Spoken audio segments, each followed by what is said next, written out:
Hello and welcome to... Yes? Yes. Yes. Yes. That goes in. God. Yeah. Hello and welcome to episode 192 of Masters of the Forge. Ooh, we're closing on another big number.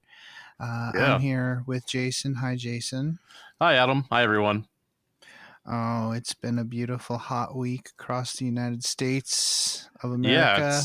Yeah, It's been a scorcher. Yeah. But hobby progress must continue.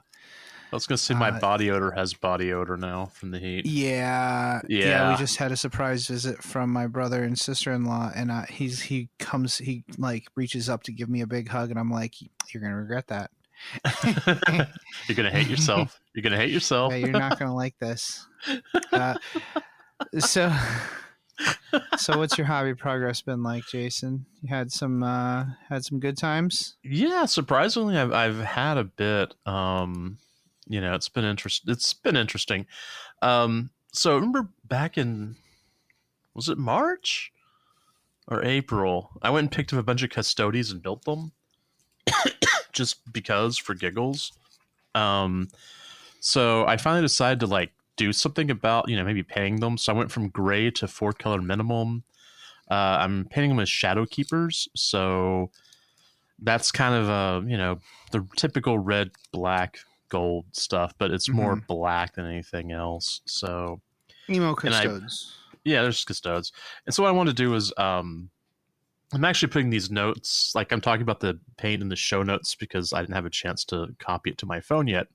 So I used Retributor Armor as a base, and I did that in airbrush. I took the GW paints and I transferred them over to dropper bottles using way more flow aid than I probably should, but it does get it nice and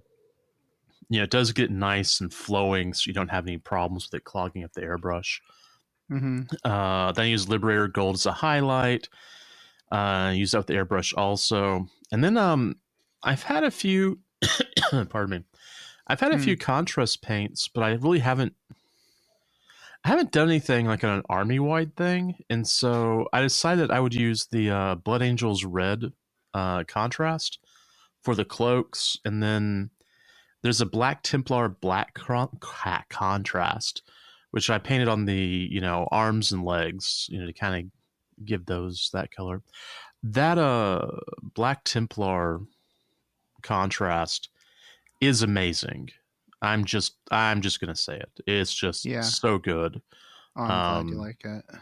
Yeah, and if you don't slop it on there, if you I mean, I'm not saying thin it, but you can actually let it go in there and acts more like a wash at times. So you can still see I had based it gold, so you can still see some of those gold highlights come through on the edges. So it looks like, it's a wash. It definitely looks nice. So I then used some Vallejo Blues for the power weapons.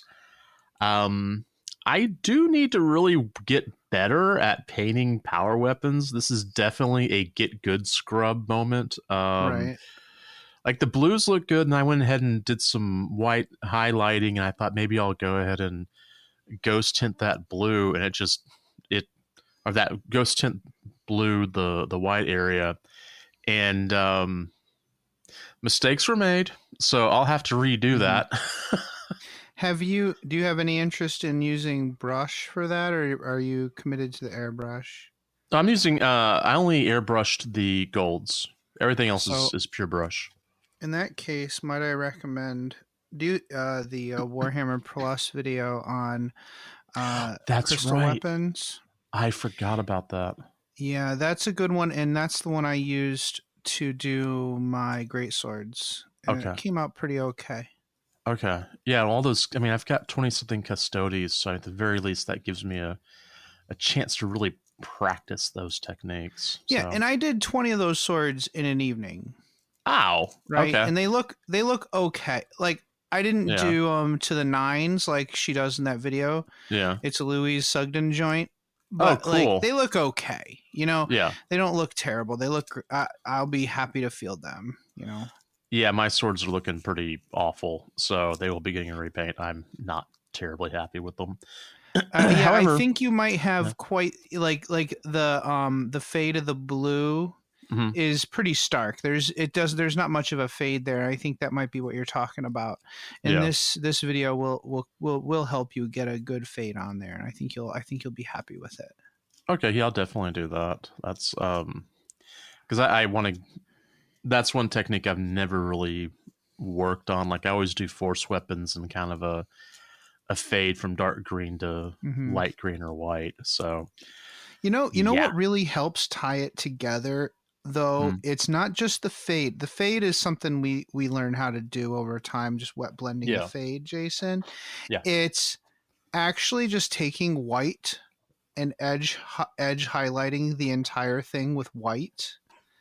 And for some reason, that framing the power weapon with that white edge highlight ties it all together. Okay. That might be kind of the magic. It's kind of the secret sauce of that entire process. Nice. Okay.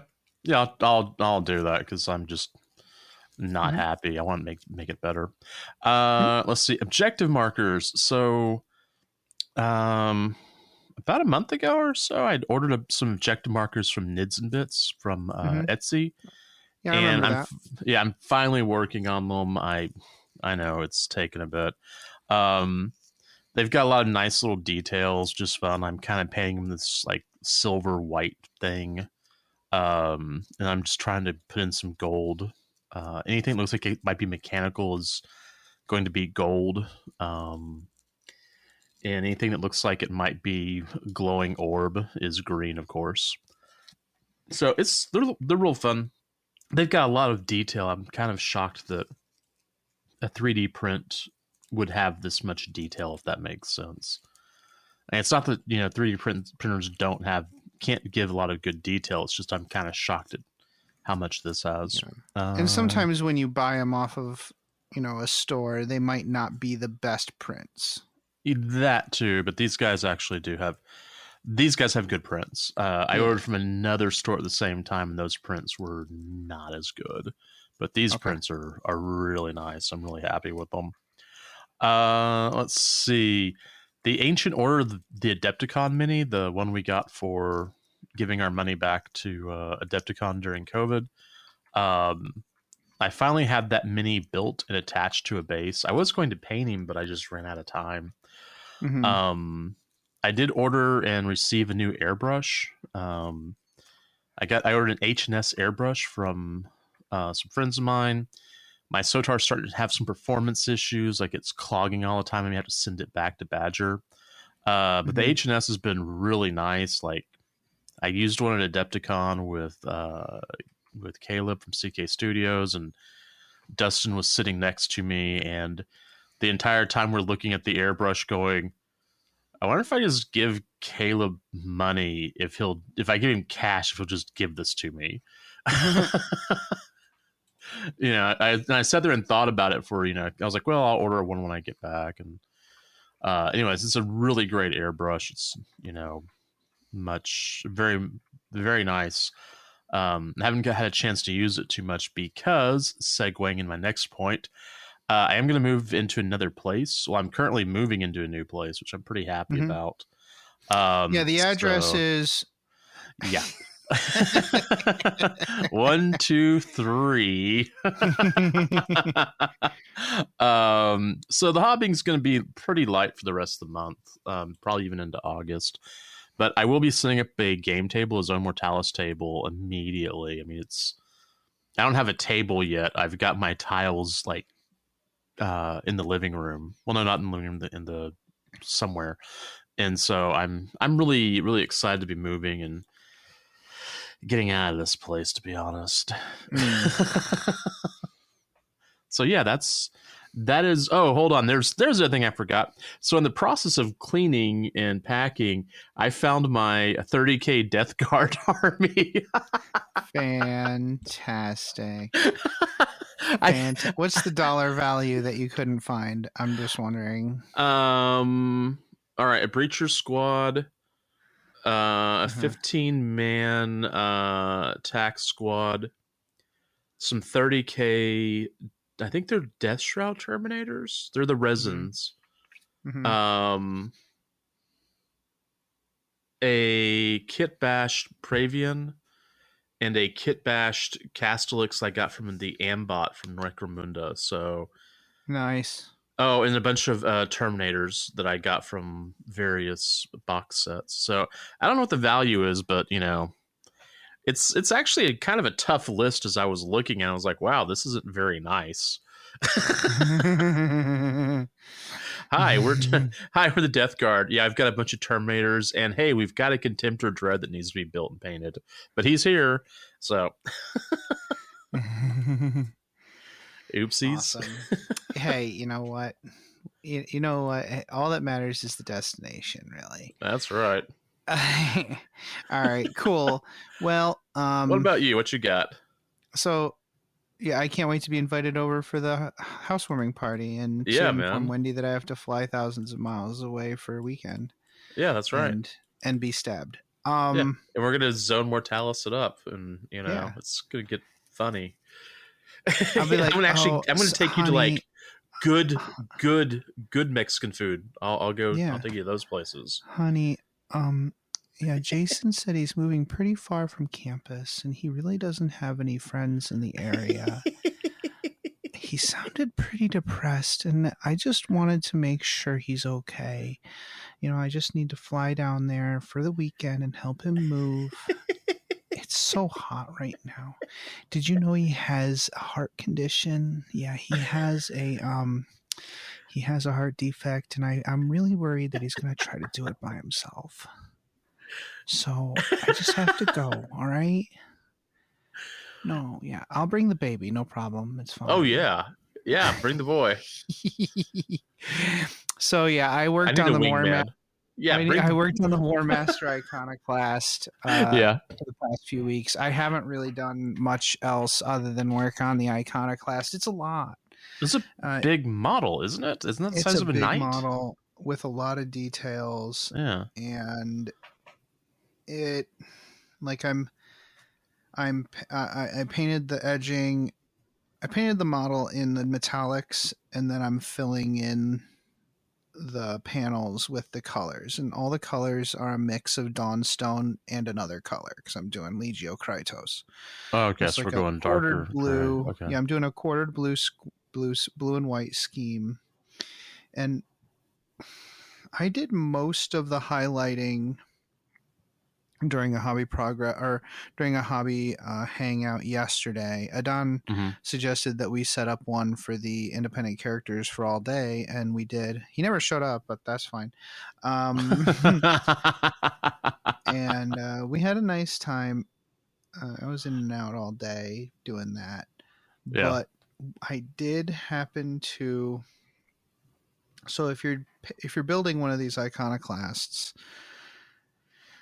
there are panels above the head which should be assembled and glued on before gluing on the front. You can't leave them separate. So I wrecked my panels putting those on. Ooh, okay. Yeah, I had to repaint those, which is rough, especially when you've done like 8, 9, 10 layers to get the right color, to get a nice smooth finish, and then you put a bunch of gouges in the panel. I had to sand it down and fix it. The other thing I did was I accidentally painted the groin cover the opposite colors of the quartering, so I have to totally repaint those. Well, I was expecting worse. I'm glad it wasn't one of the really complicated pieces. Yeah. So I'll take that. I'm going to work on that tonight because I kind of really want to be done tonight if I can. I might sneak in some painting during work tomorrow. But nice. Hey, well, okay. Here's the thing. Sometimes. A lot of the time my work involves building. Yeah. We don't have we do a lot of builds remotely, but we also have to do builds locally. on our own so you're computers. just sitting there waiting. Yeah, and if you don't let the computer do its thing and you're dicking around on your computer, it'll slow the build. So I might do a few layers while it's doing its build. That makes sense. Yeah. I finally ordered my Warhammer Plus model. I didn't know you actually had to order it through the through the cart. Had no idea. I could have ordered it ages ago. That's what happened to me too. I thought, I had ordered I was waiting for mine. It's like, yeah, it's ready to mail. And I'm like, okay, why isn't it here yet? And I think Pope was the one who told me, hey, you actually have to go order it. Yeah. So there's that. That's on its way. Cool. I also at the same time ordered some. I think they're direct only. I could have ordered it from Flipside, but it's like with Quinn, I just can't be driving out to Flipside all the time. Right. It's like 40 minutes away. It's a lot. So, and especially with gas prices the way they are, I can't spend $20 driving to Flipside. Right. So I ordered some Vanguard Pallidors. So this is a Stormcast Eternal unit. The guys are riding demigryphs. Like little griffins. They're griffins without wings, basically. I think I've seen those. Yeah. Yeah. And I don't plan on using them as Pallidors. I plan on using them as demigryph knights. I've played a couple of games with Tucker in my army, with my Cities of Sigmar army, and I really like it. The only problem is, I've kind of built what I have. And I have like exactly 2,000 points painted at this point. Oh, and perfect. The only thing I don't like is the artillery. I have 2 artillery pieces in the army, and they kind of just sit there shooting. And then I also have a big unit of 30 handgunners. And the unit of handgunners is kind of like, they kind of got to be there. Yeah. Right. So I want to keep those in the army. And I also, I painted 30 handgunners. I'm going to freaking use them because it's just a lot of infantry. I painted all these grots. I'm using them. Yeah. But the artillery it's cute, and the way I based them is cute, and they're fun, and I've got they look cute. So when I do the armies on parade, they'll be on the board.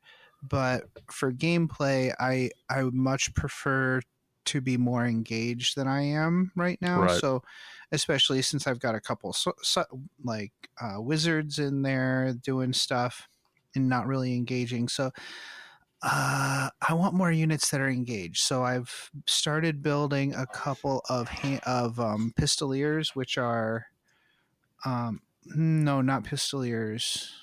The other, anyways, it's a cavalry unit that shoots.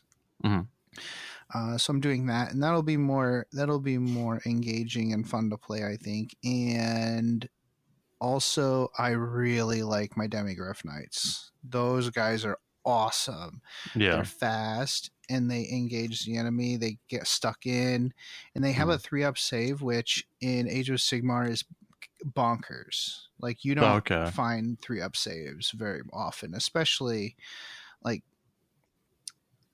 an army like the Cities of Sigmar, which are a bunch of humans. Yeah, these are heavily armored knights. So I am going to build 3 more of those. The ones I have right now use the standard demigryph knight kit, and I've added some of the blood knights. So their lances are pointed up in kind of a more of a regal marching pose. The Pallidor demigryphs are at a full run, like they're at a full gallop. So these ones, I'll have the lances set forward in a charge pose. Okay. So it'll be nice to have 2 different kind of units, or I can mix and match the units, like have a couple of guys in a resting pose and or I can just do a big unit of 6 if I want. I'm not sure I'll do that, but I definitely see myself playing an army that has 2 units of these, one on each flank, coming around and tying things up. I think that'll just be nice. There quick. It'll be more fun to play and be more engaging. Not that I'm not having fun playing it right now, but I think it'll be more fun, being more engaged. I think. Okay. And I got to play with my army fully painted for the first time the other day. That's and it cool. was awesome because I finished those great swords. I did like I said before, I did the force sword paint on the great swords to give them a more ethereal, special feel, and it really made them come alive. I really like those great swords now. I like I said, I wasn't too sure about them before, but I was thinking, doing the force effect on those swords really improved made them look them. better. Yeah, made them tied look it together. There you go. Really tied the unit together, and turns out they're pretty great in combat too. If they wound on a 6, they do a mortal wound in addition to the regular damage, which is I'm actually pretty glad I painted up 4 swords, because that's kind of what they're doing. So yeah, that's been a lot of fun. I kind of melded into games played, but that was the good times for me. Okay. Do you have anything going on games played wise? I know that our game, you've been super busy. Yeah, it's our game that we played. One thing I want to make sure that to keep in your ears, I do want to try out Titanicus at some point on TTS. No, that's not a problem. Yeah. I may hate myself afterwards, but I want to do it. we did have a Horus Heresy day here at my house. Yeah. A couple weeks ago, and we're going to talk a lot about that when the guys come on later. But I played a bunch of Titanicus. I played some with Pat. I've played some with Tucker. I played some with Ben. Nice. Okay. And Tucker came over to my house. There was a Flipside tournament going on. I wasn't sure if I wanted to go, and Tucker's like, "You want to play Titanicus and Age of Sigmar instead?" I said yes. Yeah, so we played easy. Titanicus. He whooped me. He whooped me in Titanicus. Okay. And I'm not sure if I gave him a whooping, but I won my game of Age of Sigmar, and we in general had a good time. At least I hope so. Tucker's talking about picking up Stormcast Eternals now, so maybe not. I don't know. You can ask him about that. Yeah, I know he also likes to bounce around on armies. He does. And we are going to be going to mini wargaming soon, so I'm trying to button up my armies. I definitely want to try to get these 2 units of cavalry done before November. So this summer I'm going to be really working on these cavalry units, getting them done. And my Titanicus game, I might do a Forge World Order so I can get a what are they called? Direwolf. Is that what it's called? So it turns out I thought people were being jerks by calling the new fat chubby chonky Warhound Titan a direwolf, because it looks like a direwolf from BattleTech, but it's actually what they called it. So not only does it look like the direwolf from BattleTech, they actually just went and called it a direwolf. So that's really funny. I don't know if it was subconscious thing they did, or maybe someone over there thinks they're really funny, but it definitely looks like a Daishi. So I need to get one. That is funny. I'm gonna look that up. I need to get one for my Look up 40K or Titanicus Direwolf. Okay. Yeah. And then, I'm curious. And then like open that picture up, and then in another tab look up BattleTech. Yeah. direwolf. Let's see. And you're gonna be like, yeah, that's pretty close. It's not. I don't think it's on purpose. I definitely think it, and it's not. Oh, It's yeah. close, but it has the cowl, which, it's pretty close. Pretty close. Well, there are certain things that, Yeah. Well, I that mean, does okay, look a lot like it. It does look right. That's... Now, there are some things, I mean, designs, there's nothing new under the sun. No, there's not, but... That's pretty close. Even the Daishi wouldn't dare put a giant laser gun on its back like that. I don't even know where the power... I don't even know how you generate enough power for that gun, but okay. Yeah, that's a good question. That is a cool looking model, though. I mean, it's kind of ugly, yet not. Does that make sense? It was like, yeah, that's, it's so ugly, it's pretty. There we go. Maybe that's the word we're looking for. Yeah, I like it, and looks like a chicken too. If I were to get a Scout Titan for the Legio Krytos, the direwolf would be it, because they're kind of over the top, and they're called the Godbreakers for a reason. You shouldn't.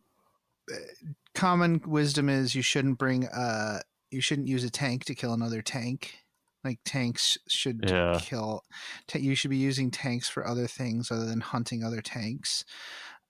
Titans, it's probably the same thing, the same philosophy, but our lore is just full of Titan duels, and Krytos is all about killing other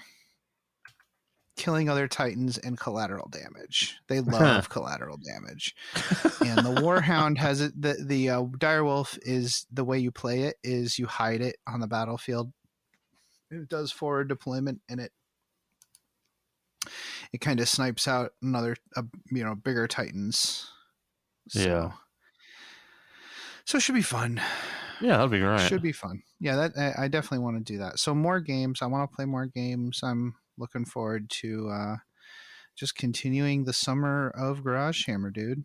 For real. Yeah. All right. So let's go beyond the fringe. Jason, what have you been working on? What have I been doing? Oh, yeah. So if you are a Shadowrun aficionado, whatever you want to say. Yeah. Right now, Humble Bundle, I think that's what it's called, has all of the 6th edition books for like $18 US. And that's for the rest of the month. And I haven't played Shadowrun since... Okay, it's been a long time. But I did pick up the books, not because I really expect to play it, but because some of the lore in those books, I remember, used to be really incredible.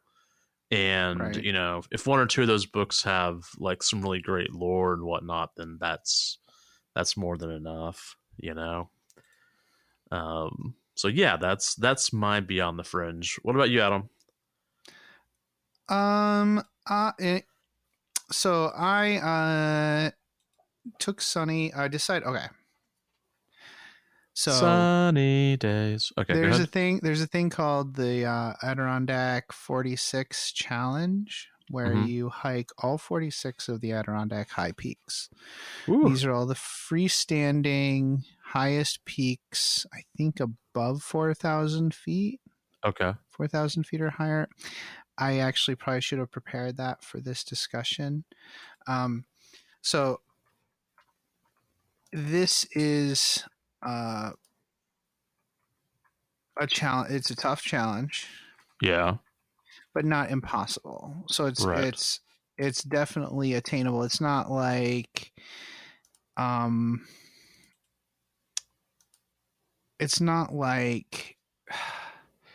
going to the Rockies and trying to hike all the 46 highest rocky peaks, because you probably die. Yeah. The Adirondacks are all attainable. They're all reachable. I think only a few of them you would have to do overnight. If you're in really good shape, I don't think you have to do any of them overnight. Right. And it's definitely, and I can bring Sonny on all of them. That is cool. He's going to have a tough time. There's a few that there are ladders, like you legit need to climb, but right. The DEC has put in ladders, and Sonny dogs can climb certain types of ladders, and he could probably climb them. But I went and bought a harness that I can carry him on my back. Oh, nice! I'm sure he'll love that. Right, I could throw my pack up onto the shelf and then carry him up, or I can tie him, bring up my pack, come back down and get the dog.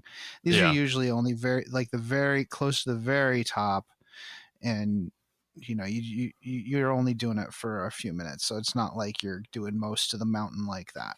Right. Mostly it's hiking. And imagine doing a Stairmaster for like 3 hours, that kind of thing. That'll work your glutes.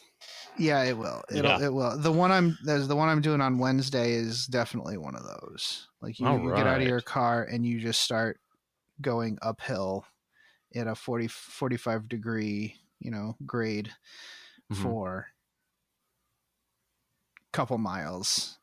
Anyways, that'll be all sorts of fun. So here's the thing. I've been playing with the idea of doing it ever since I had the gastric bypass surgery, and I am not getting any younger. Like if I did like 2 high peaks a year, I'll be dead before I actually finish them. All right. Okay, so I could be dead before I finish them. I won't be able by the time, like, if the math doesn't work out, is what I'm saying. Yeah. So it's time to start doing them. Yeah. Do them now. And doing several a year. And I was thinking, if I'm going to be a 46er and I want to finish in the next 8 to 10 years, then guess Sonny could also be a 46er. That's right. So that will be my time frame, getting these done within Sonny's lifetime. Yeah. So I started a blog called sunny46.com, and I am documenting our adventures there. And I just bookmarked it. Cool. So, and there'll be like little side treks and stuff that I post pictures and stuff like that if you're interested. Cool. I'm glad to see that. That's my Beyond the Fringe, and I'll talk about it on the show as we go, like all the little things. So yeah, Phelps was pretty steep. But it was cold. It was cold, but Big Slide on Wednesday is not going to be cold. It's going to be 90 degrees in the Adirondack High Peaks, which is that's really saying something. Yeah, it's going to be warm. It's really saying something for it to be 90 degrees up there, and actually climbing in 93% humidity, 94% humidity, 90 degrees. We're going to bring 7.5 liters of water with us. Plus it's going to be heavy, but it'll be worth it. Yeah. Well, no, we're not going to bother. But Nick had the good idea of actually bringing baby powder. I'm doing it. Oh yeah. That's a great idea. Up. It is. Yeah. And I was wondering, like, what do you think the UV index is at that elevation? It must be pretty a lot.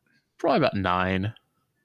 So I'm definitely gonna make sure I'm stocked up. I don't always bring sunscreen on these, but I'm definitely gonna bring it Wednesday. Well, what's the tree? I mean, what's the tree cover like in that area? Most of the time, there's gonna be trees. Okay. But once you get closer to the top, there's less and less. It's really interesting at the top. Is there a lot of wind? There's wind.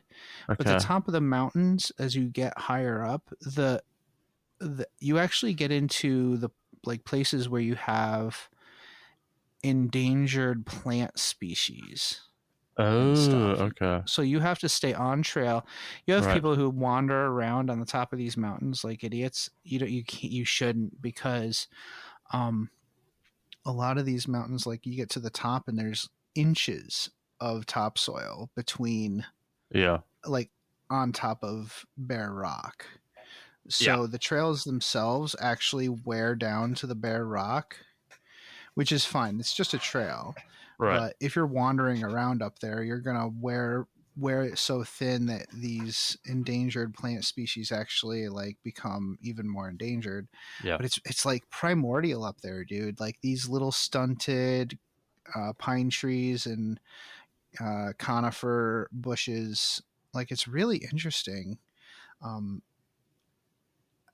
Like how they look. Like it's definitely not plants that you commonly come in contact with just randomly out in the lower regions of, you know, like the lower elevations. It's very different. It's like a whole new world, whole different world up there.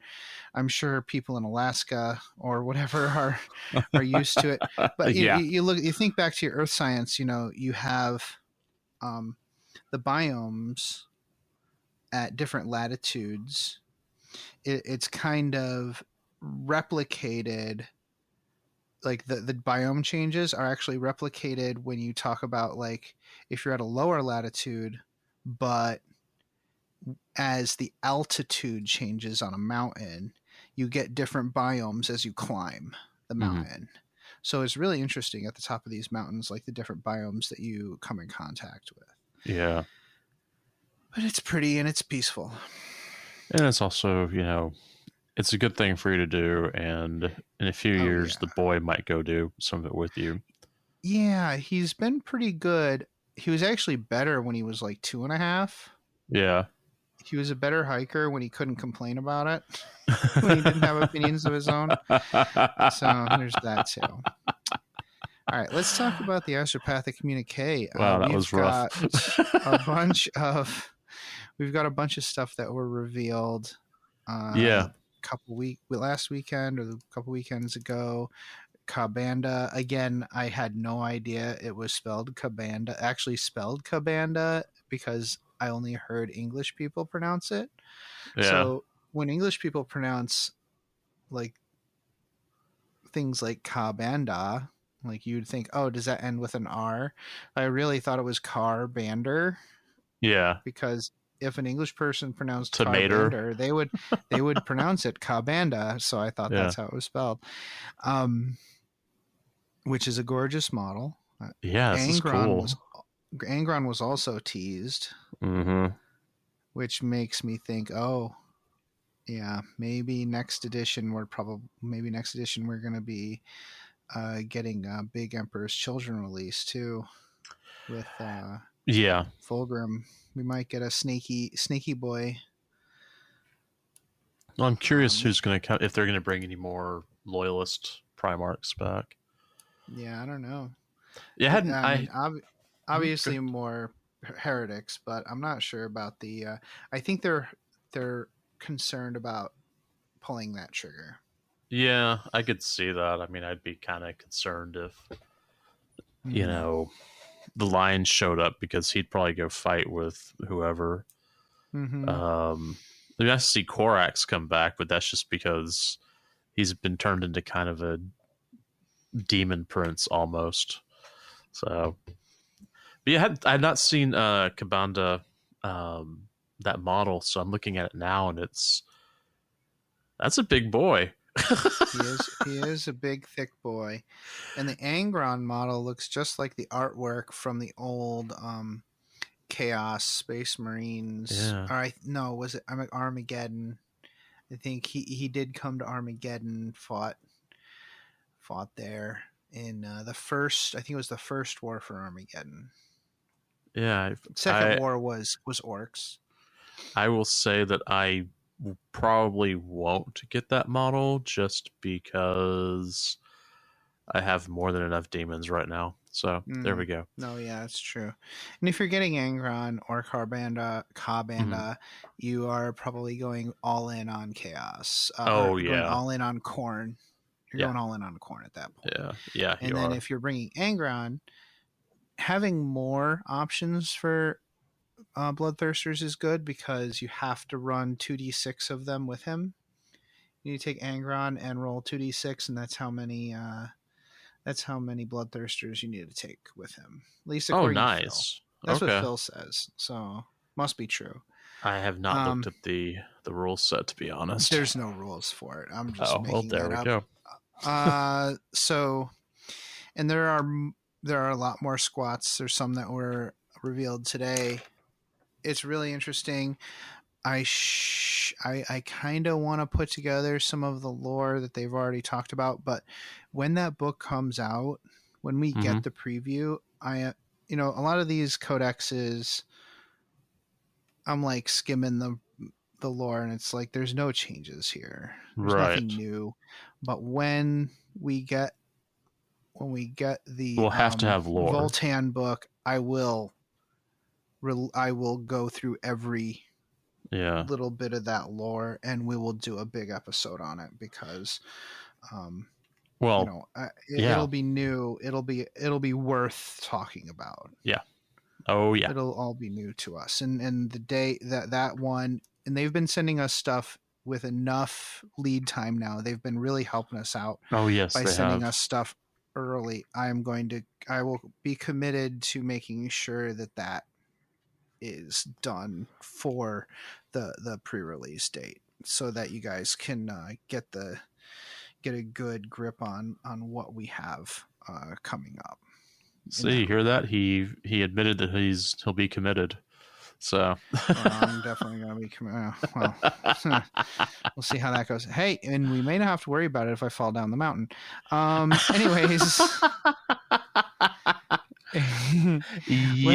We'll see. Let's take a quick break. And we'll come back and we'll talk about the cool Horus Heresy Zone Mortalis game we had. And then after that, we're going to have a sweet conversation with a bunch of our friends who came by and played some Horus Heresy with us. Stay tuned.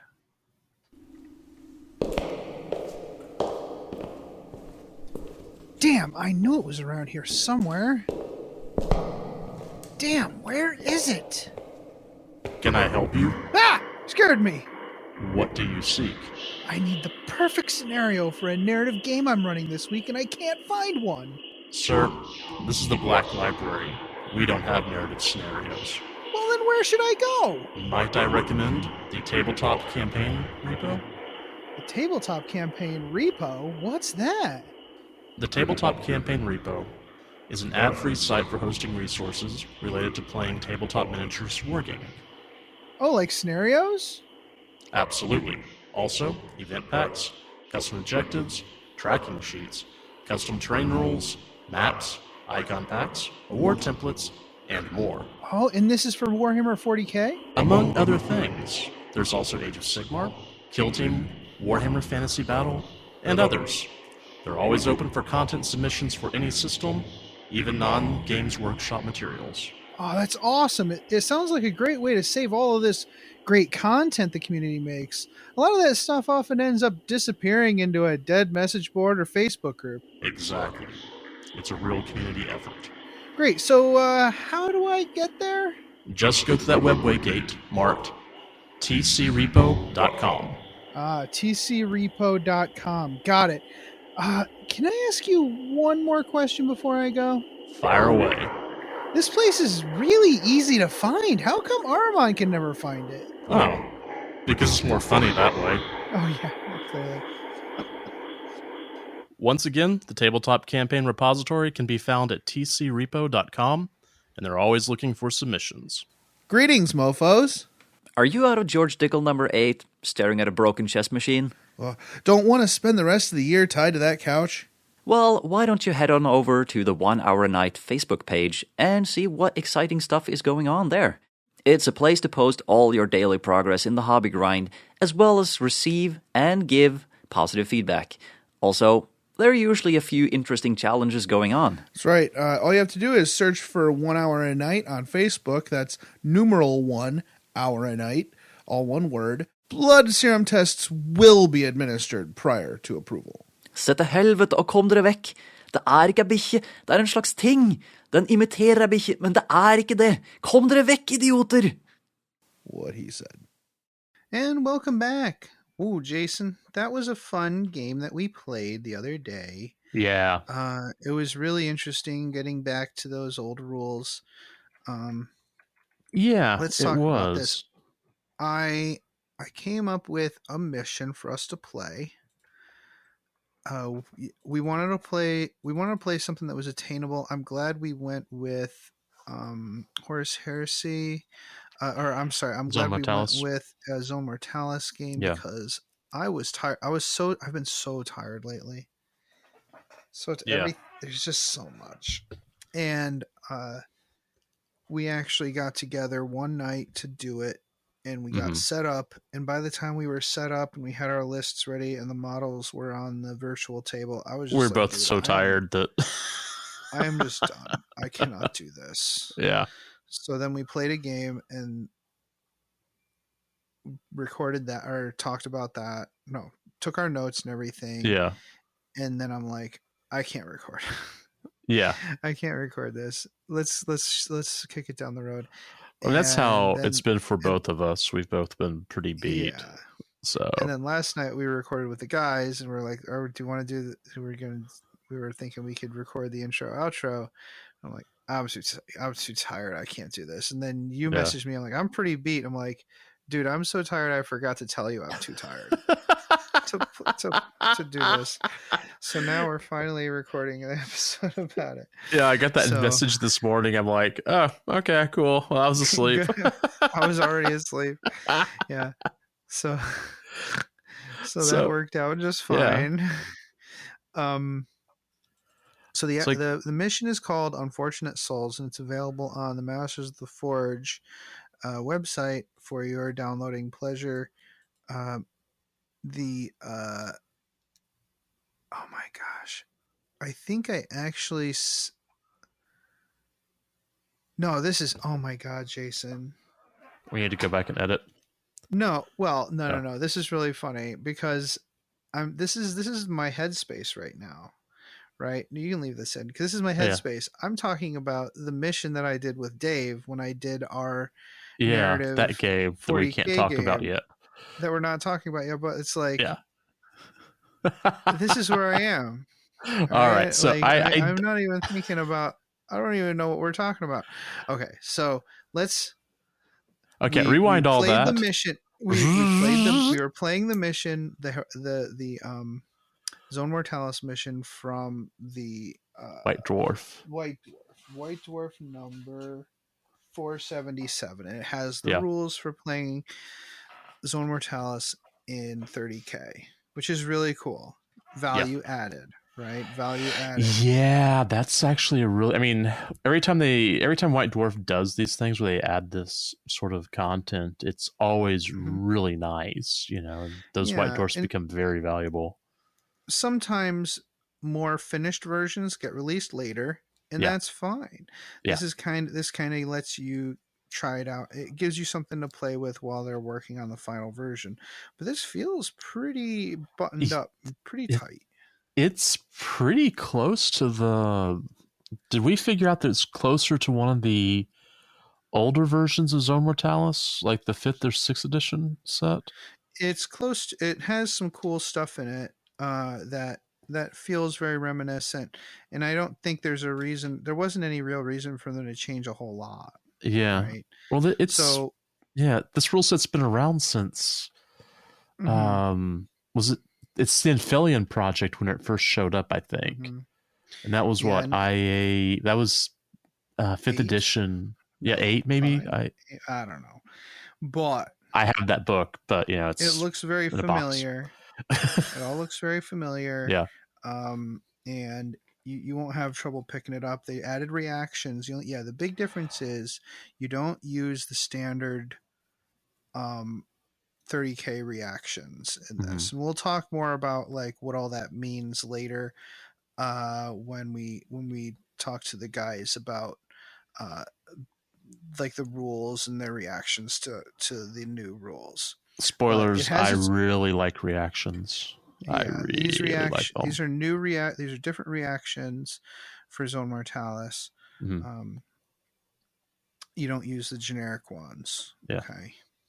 and you only get one per phase, despite what like rules you may have. That there are some armies that might have more reactions per phase in certain phases, and you don't get those bonus ones in Zone Mortalis, because it might be too powerful to have multiple reactions in Zone Mortalis. Yep.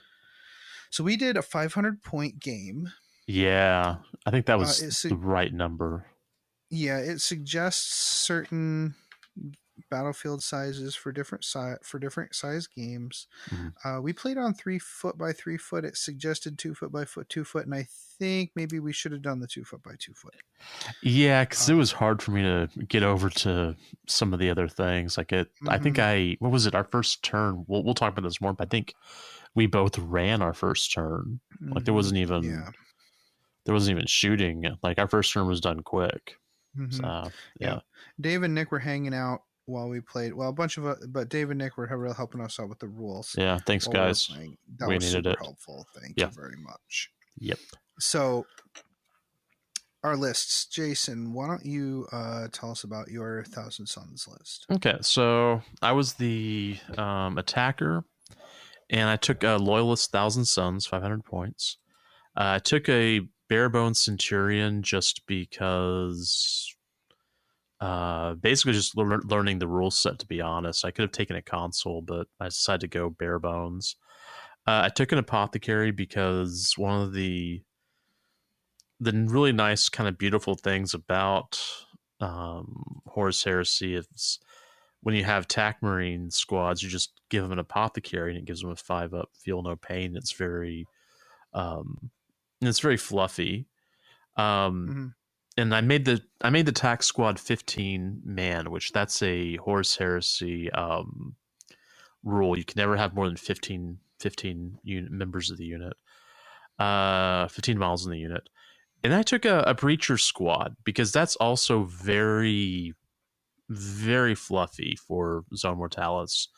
You know, these guys are, Breachers are, it's not a Storm Shield, but it's something close to that. And then I took the Corvidae cult for all of them, which gave them specific rules when attacking and whatnot. Which one is that, cool, by the way? The Corvidae. Hold on, where is my manual? Are they the spies? They are. Well, the Corvidae are the that's Armin's group. That's the. Okay. Those are the ones who actually survived Prospero because they weren't there. For those of you who are interested in the lore, that's the group that Magnus sent out to go do other stuff. So yeah, I took the Corvidae. They have a special rule set, which I'm quickly flipping to. When a unit that includes a Psyker with this power makes a shooting attack, the controlling player may make a psychic check for that Psyker before any rolls to hit are made. And if the check is successful, then the first wound scored on the target by the shooting attack is allocated by the Psyker's controlling player. So basically what this means, like you can go through and snipe out like an Apothecary, which is what you would want to do. Remove that feel no pain. So yeah, you didn't have any Apothecaries, so there's like really no reason to use it.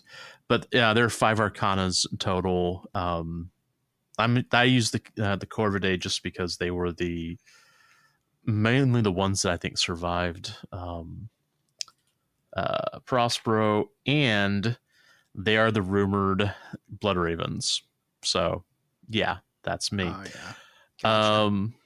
I did bring in a Siren Dread mini as part of the the tabletop simulator pack, so it could be used as an objective marker, which we did use as an objective marker, and that was kind of cool. Yeah. And what about your list, Adam? I vaguely remember it. I know it was Iron Warriors. Right. Yeah. No, it was. I went with Iron Warriors. I've said it before. I really like their attitude towards the Long War. Yeah, we're just here to die. Yeah. So I did a defender list. Mm-hmm. I took a Hold on, Siege Master. very quickly. Yeah. For those of you who don't have the rules, in the old versions of Zone Mortalis, attacker had a specific unit type Force or a org, yeah. force org, and defender had a different one, and we don't have that anymore, right? That's no, okay. No, you're right. It's the combatant. It's the old combatant rule set. Okay. Yeah. It just means you can't take a bunch of like elites, fast attack, and heavy support. Yeah. You got to take the backbone, the troops, and the HQs. So I took a Siege Master, which is a special Centurion, or a Siege Breaker. Siege Breaker, that's it. Yeah. Thank you, dude. Special Centurion, and he was really awesome. I gave him a Combi Flamer. I gave him a Power Sword. He was just pretty cool, dude. And with him, I took a 10 model unit of assault tacticals. Actually, they just call it a tactical squad, and you can either give them chainswords or bolters. But in my brain, it's an assault squad because it's got chainswords. Yeah. So there's 10 of those with chainswords and a power sword on the sergeant. I like how they did the chainswords in this, where they give them not rending, but shred. Yeah, wounds. shred's nice. Yeah, the power weapon or the chain weapons really feel good in this. And I also had another tactical squad with bolters. Mm-hmm. And I then had a tactical support squad with flamers, a 5 model unit of tactical support. And that was a full 200 points. So you went a little more elite than I did. I went with more bodies, more grist for the mill, as it were. And you also had tech support squad that was, he was. They were great. They were beautiful. As we talk about the game, they did a good job. Yeah, I was a little concerned about it. I remember,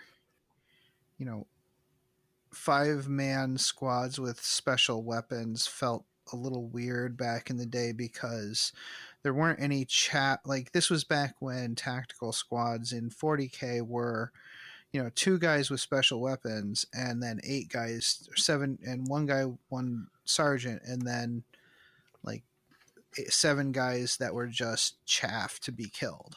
Yeah. So it always felt weird to have 5 whole models that could possibly be killed with their special weapon. It felt expensive, but these days, in the days of 9th edition, where all the Space Marines, every model has the special weapon anyways, so if it doesn't feel as strange anymore. Yep. So let's talk about the board. Actually, let's talk about the battlefield. So the mission you set up, the defender sets up in a corner. 6 inches from the center, and then the attacker rolls a dice to determine which other quarter they deploy in, which is really interesting. I believe it was a 1 or a 2, it's on the left, 3 and a 4, it's on the right, and 5 and a 6 you get to pick. Right. And you did end up deploying in the corner opposite from me. Yeah. And then after you deploy, you place objective markers. Yeah. 1 in the defender's deployment zone, and then 1 each in the no man's land quarters. So I set up the dreadnought in my deployment zone for you to come get them. And then I set us up the bomb in each of the other quarters. Yeah. And I decided that I'm the defender, but I'm trying to detonate the bombs while you're trying to not detonate the bombs. It's basically it really was just like a progressive objective. Every turn you hold an objective, you get a point type mission. Yeah. But in the narrative, in my mind was I'm trying to blow up my spaceship to deny you the spoils. And we're since we're Iron Warriors, we don't really care. Yeah, that's very Iron Warriors. Yeah. So I deployed in the back corner with my you had to split your units up between Vanguard and reserves. Mm-hmm. So my Vanguard force was 10 tacticals with chainswords and the 5 model special weapon team with the flamers. Mm-hmm. My 10 tactical marines with bolters were attached to the Siegebreaker in reserve. Yeah, that was a good one. That's a good idea. Mm-hmm. Then, what was your deployment? My 15 tac squad with the Apothecary. I went ahead and put them in Vanguard as a force so that they were in that opposite quadrant. And then my Breachers and the Centurion were in reserve. Yeah. And that worked pretty well, you know? Mm-hmm. Yeah, no, I think that made a lot of sense. So on turn 1, I scored the one objective that I was standing on, and then I moved up on the left with my tactical squad. There was kind of a choke point there, like a big wall in front of me, and I had to circle around all the way to the edge of the board. Oh yeah, to make my way to the objective, which you shouldn't be able to get to the other objectives on turn 1, anyways. Yeah. And then my support squad moved around behind some pillars, hopefully out of sight, and you didn't get any reactions that turn. Right. Yeah, and I just moved for position to get closer to an unclaimed objective. It was a very quiet turn 1. I mean, it was one thing, it was us kind of jockeying for position, but, it is a new rule set. We were trying to figure out, well, what is a reaction exactly? And so we were a little bit more cautious, although once we got used to it, I think Nick mentioned this, is like once you get used to it, it's like falling off a bike. Yeah, it's like falling off a bike, Gravity sucks.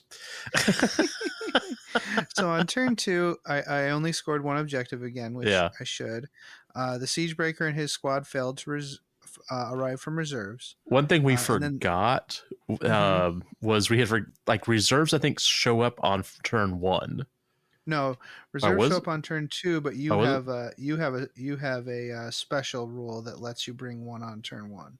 Oh, okay, all right. Yeah, well, I think it's the siege. I think it's I think it is the maybe it's the breachers that get to try to come in on turn 1 or something. Okay, it was one of those things where we're just trying to figure it out, and I think we're still we figured out a lot more, but there's still some things we have questions about. So. Sure. Yeah. Well, I think it's you have like a presciency ability or something. Like you see the future and you can come in early or something like that. I forget. Yeah. So yeah, I failed to come in from reserves on turn 2. The tactical squad with the chainswords, they moved up onto the bomb on the left side. They're still pretty well hidden. I didn't see the door over there though. So that was really funny. I actually totally didn't notice the door. Then my support squad ran over on the right side and basically dared the Thousand Suns tactical squad to come and get them. The Thousand Suns did do a reaction, snap firing their bolter shots.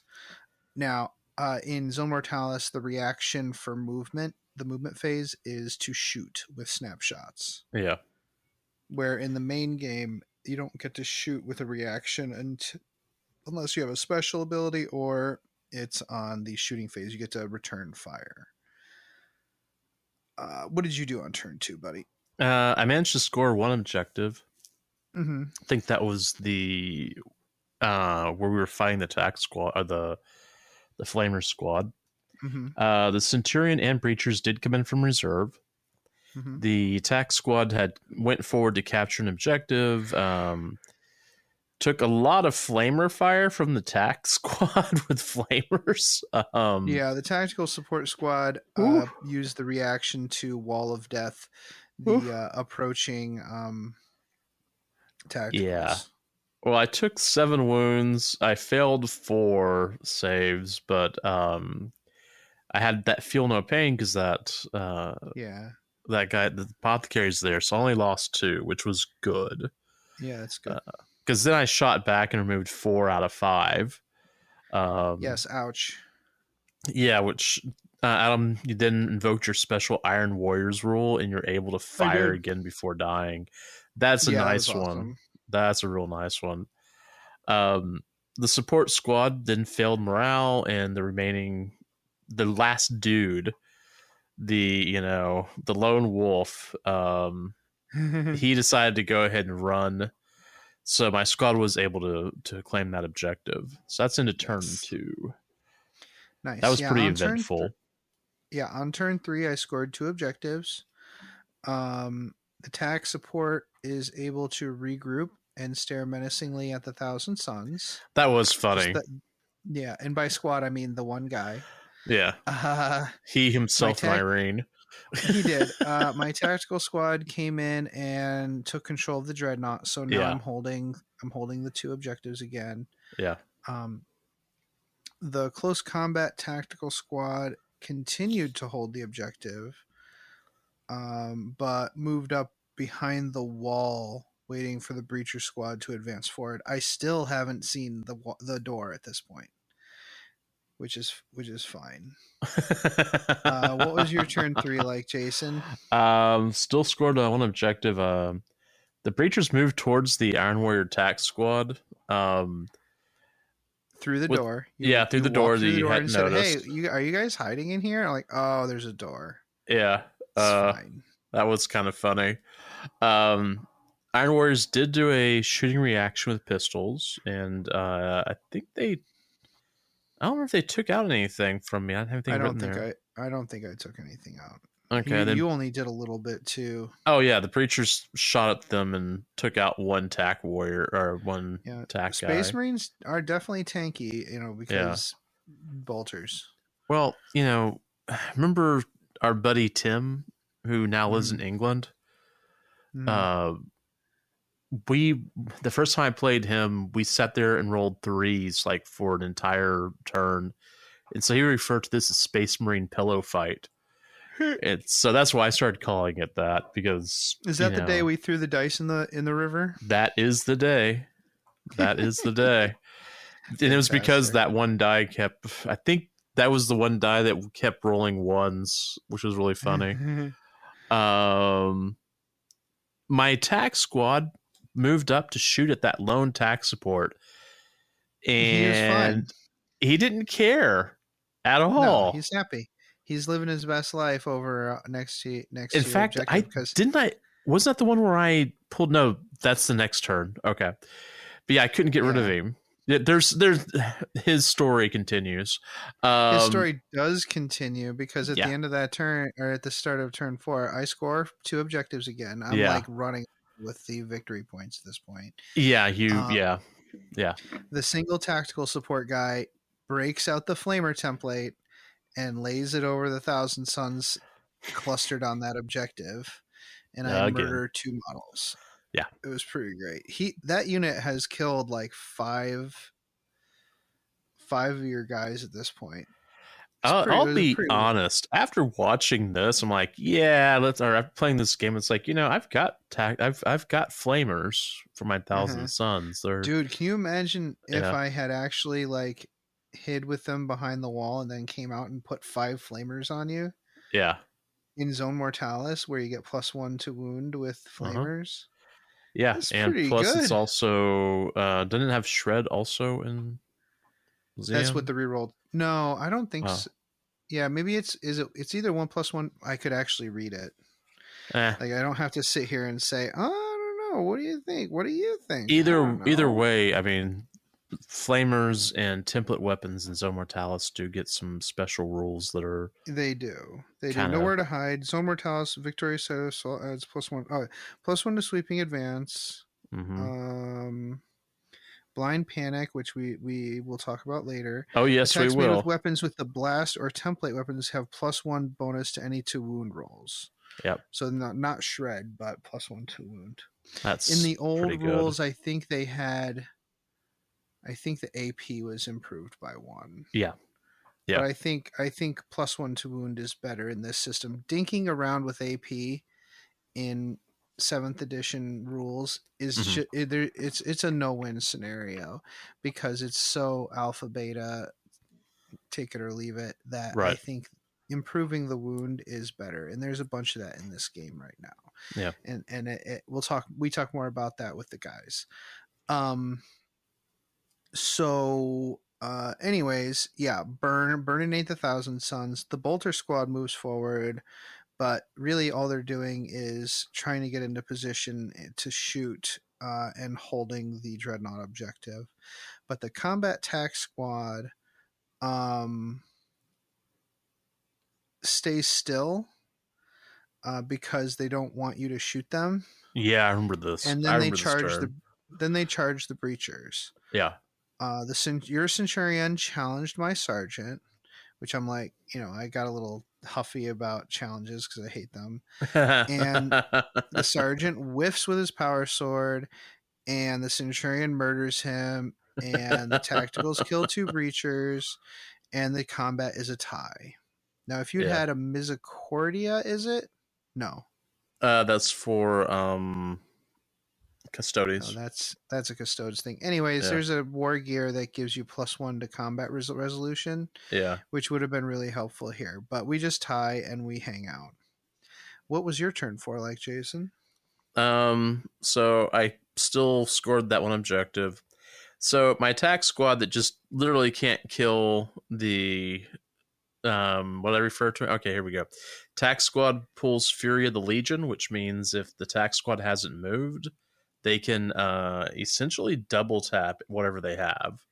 Yeah, so, triple tap. Triple tap. +1 attack. Yeah, you already get double tap for rapid fire. Rapid fire, yeah. So you could just drop in all of the shots. And so I think there was like maybe 10 left at this point. So I just dumped a ton of shots into the quote-unquote tac support loner, and he was gone, which he needed to go. I was really tired. The Centurion and Breachers ended up killing a lot of the tacs, and they fell back. In fact, what they do is they failed morale because Breachers have a certain, I think it's heavy line rule or something like that. Yeah. I couldn't sweeping advance, and so those tacticals fell back 7 inches. Right, which becomes hilarious on turn 5 because I score 1 VP. Yeah. Then the tactical combat squad continues to fall back and comes within 1 inch of the tactical squad with Siegebreaker Commander in it. Now, Zone Mortalis, there's the nowhere to hide rule. The blind panic rule. Yeah. If a unit from a unit that is falling back ends its move or passes within 1 inch of any model from another friendly unit that is not falling back or pinned, then that unit must immediately take a morale check. Fearless units are not subject. So that tac squad with the Siegebreaker rolled a 11 on its morale check and fell back. Yeah. Rolled a 10 and fell back and runs out of the Zone Mortalis, out of the door, and runs away. Yeah. Jason, what was your turn 5 like? So still scored 1 VP for holding objective. I think I might have scored more because the Siegebreaker ran off. But I did consolidate my attack squad on the objective so I could make sure and keep it. So you could score it next turn. Yeah, and the issue is, there's not a whole lot of units because we were playing at 500, and so I couldn't go through and move people around. You were definitely way out of position with a lot of stuff. You're focusing on murdering, which I feel that. Yeah. The Centurions and the Breacher capture the other objective, and I wrote that bolters are terrible, which I'm assuming. I think one of the groups that was running away, I decided to shoot them down, and I think they survived. Yeah, the small squad. Yeah, I don't think they took any wounds at all. On turn 6, the Warlord and the big tac squad finally ran off the board. Yeah, just gone. The small squad did rally, and they were going after the remaining breachers, but Jason's breachers perform the brace action. Yeah. The squad made it into combat with the Breachers, and they did nothing. I put 1 wound on the Centurion with the 4 squad, and the Breachers did nothing back to me. Yeah. I'm really just holding you down, trying to like deny you that objective. And there's a lot of kind of like tactical back and forth with this combat. And the Centurion whiffed with his wound rolls, and only kills 1, and combat is tied again. It's the Vexilla that gives you the +1 to combat resolution. Oh, is that it? Okay. Yeah, and because I've got a Vexilla on the attacks, but because of my charge with the tactical squad, you only scored 1 objective point, and I won the game. So the way I like this resolution is, like, I literally, my warlord and his squad literally ran off the board so that they could get in an escape pod, while my remaining units exploded the bombs and blew up the ship. I think I was referring to this as being aboard Spaceball 1. Yeah. Buckle this. This is a fun game. We had I know I had a good time. You know, I think 5, I'm really 4 2. What about 3? Just kidding. 3 2 1. Have a nice day. Thank you. But yeah, this was a really fun game. You know, it reminds me of all the things that I really, really love about playing Horus Heresy. You know, I think you kind of talked about that with your Siegebreaker. You'd gone through and done all sorts of cool stuff with it, and yeah, he's cool. You know, I realized that I was kind of doing the same. Like, I didn't do it in this game, but I've been building, you know, fun consoles again, which I hadn't really built Space Marines in a while. So yeah, that's, you know, hopefully we'll be able to play some more of this. Yeah, so. I would like to play some more. You know, the focus of this show is 40K, so I don't want to like be out of our wheelhouse too much.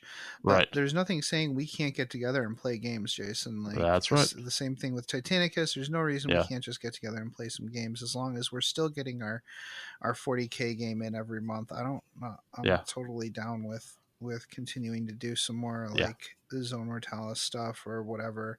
I think we definitely want to get in like a regular size game, though. Yeah, you know, I'd like to go with 3,000 points. 3,000 points is a lot for Tabletop Simulator. Having said that, this game doesn't need as much terrain, so that's way less annoying for you. Yeah, if there's not a whole lot of terrain to jack around in. Yeah, because that's kind of what always, you know, causes me problems, is dealing with all the terrain. So, and I think also we could do like a real tank battle, you know, where we've got 6 or 7 tanks, which will put us easily up in the 2,000 points without even trying. Right, exactly. So thanks again, Jason, for playing this game with me. This was a lot of fun. I think this episode is a good example of, you know, or at least we've communicated a little bit of what it's like to play some sweet Zone Mortalis with the new Horus Heresy rules. Now we're going to talk a lot more about Horus Heresy and the big size games or with the guys in just a minute, so stay tuned. Hello everyone. The Masters of the Forge is now a proud member of the NPC, the Narrative Podcast Consortium. Our aim is to inspire your hobby through the rich lore of the 41st millennium. If you enjoy our podcast, then make sure to check out these other awesome shows, where you can get coverage on campaigns, Black Library, and all kinds of general topics of the 40K background. The NGC 40K podcast also provides in-depth campaign coverage, audio dramas, and free-flowing narrative campaign creation. The Adeptus Terra podcast also features in-depth discussions of the lore and commentary on the hobby. Oh, and sexy English voices. Oh, yeah. The Masters of the Forge brings the world of 40K to life on your tabletop, with discussion on the lore, backed up by narrative-themed rules and battle reports. Of course, this is only a fraction of the topics covered by the podcasts of the NPC. Please tune in to find out more. Struggling over. Yeah, the man is mid-hobby. Yeah, the guy's hobbying is like, huh? What, Mike? What are you talking about? Wait, what are we here for? Did I ask you people to show up? All right. Yeah. Okay. All right. So we are recording. We are. Yeah. Welcome back. All right. As promised, we have some great people here today. He said as he looked at the screen, actually not sure who's here exactly right now. We have, in no particular order, Jared, Nick, Dave, and Kendrick. Jared, Nick, Dave, and Kendrick, and Tucker, and Mike. Oh, Mike. Hi, Mike. And Mike. Oh, hello, eh? Sorry, Tucker's not here, but he did come, and also Mark and Ben also came to my house to play Heresy. Now, some of us played Titanicus.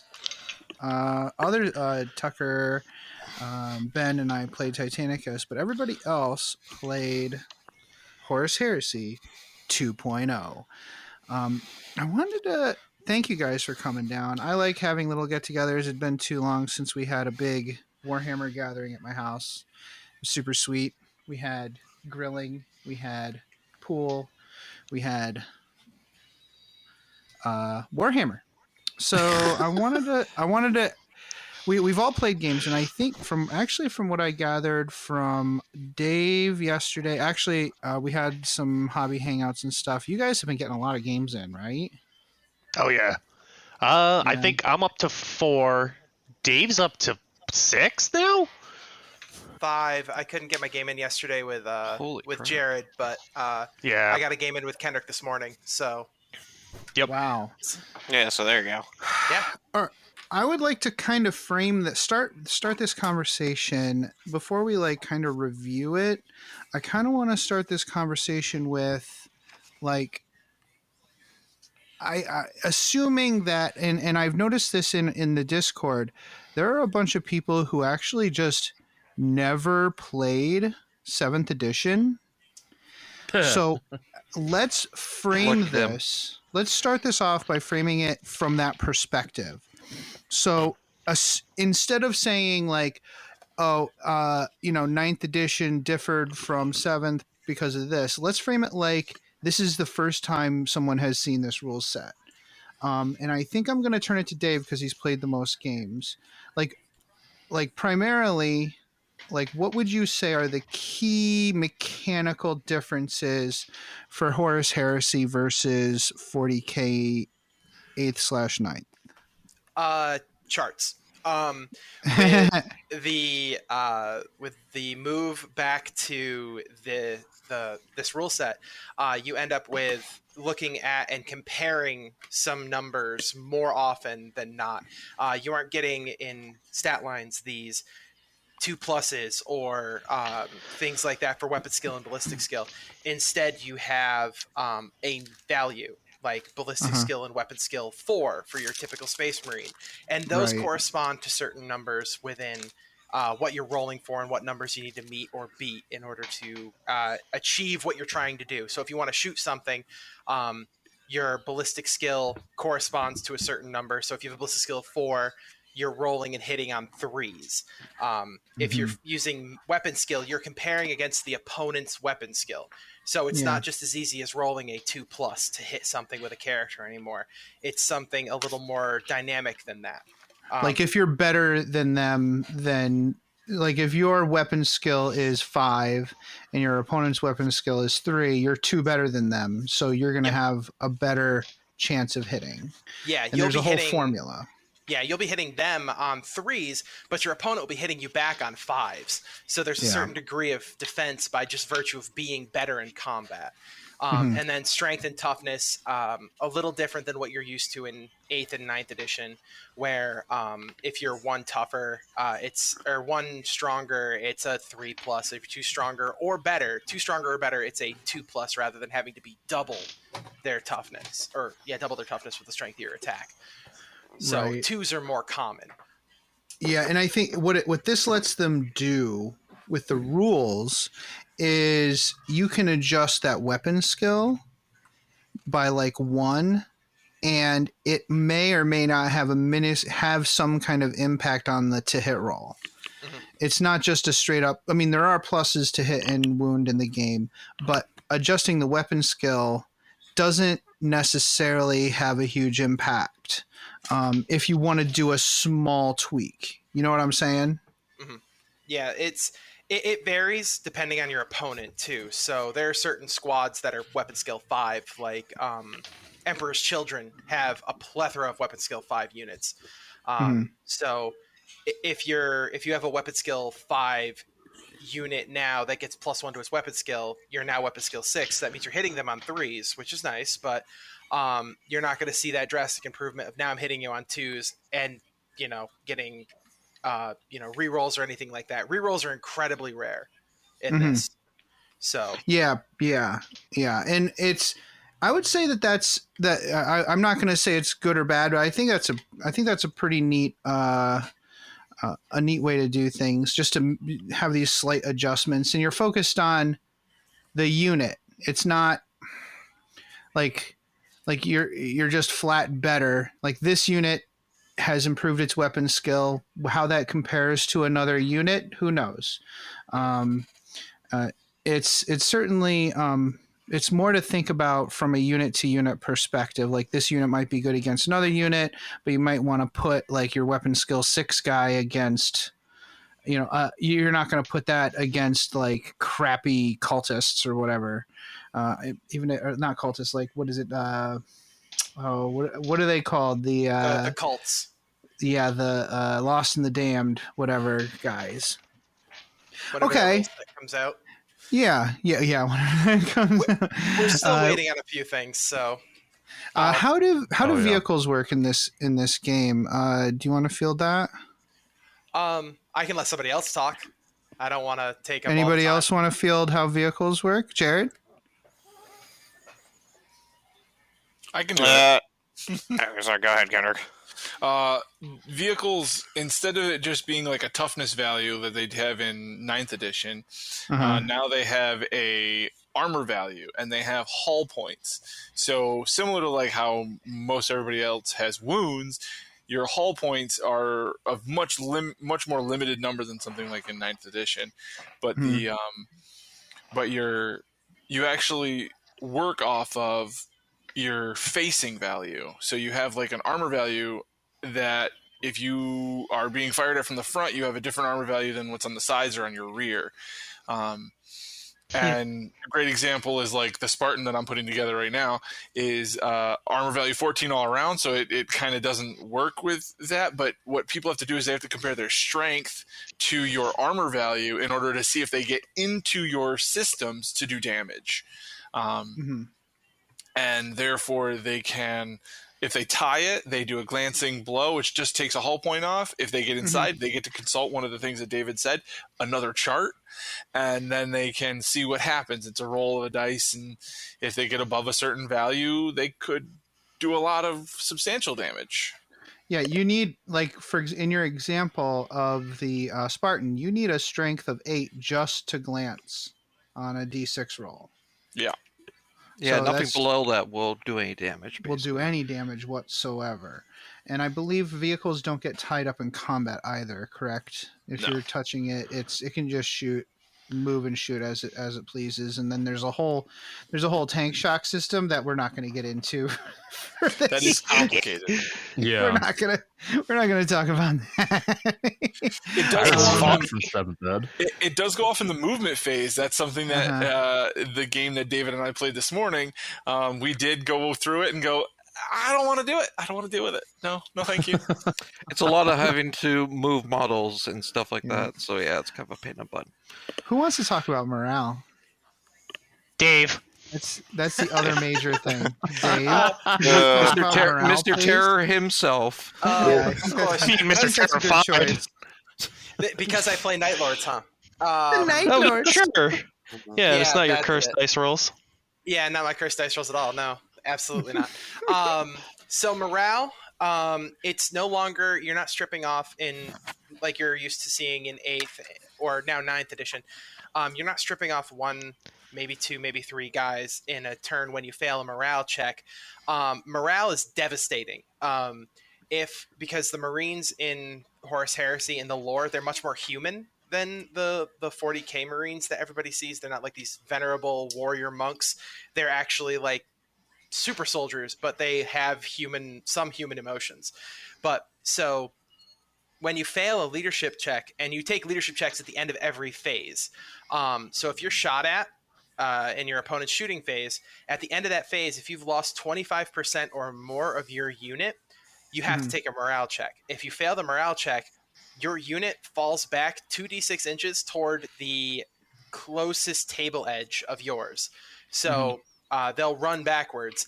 And in close combat, that's a fun mechanic, by the way. Having a unit just actually move away in a fallback maneuver, that's such a neat mechanic. Yeah, I like that. Sure. Yeah, it's fun until it isn't. Until it happens to you. Well, it's let's just say, okay, let me rephrase that. It's cinematic. It's a lot more cinematic than just removing models. Yeah, so the other thing is in melee, if you're in a fist fight with an opponent, you compare the number of casualties that you take, and you then, whoever dealt more damage, basically, by the end of the round of the combat, wins the combat. And so the loser has to take a morale check. And they take a morale check and get negatives. They get minuses to their leadership equal to how much they lost by. So if you only lost by 1 point, you're taking a morale check at -1 leadership. If you lost by 5 points, you're taking a morale check at 5 less points. Yeah, so, you're probably going to fail. Yeah. And that against orcs, that was always brutal. Like, I would just always lose all the time. Yeah, and that's where you can see the benefits of the challenge system. But where they can pick out sergeants or characters and kill them before the morale check is taken. But then you have, once you failed the morale check, if you fail the morale check, you roll 2d, or right before you do that 2d6 to run away.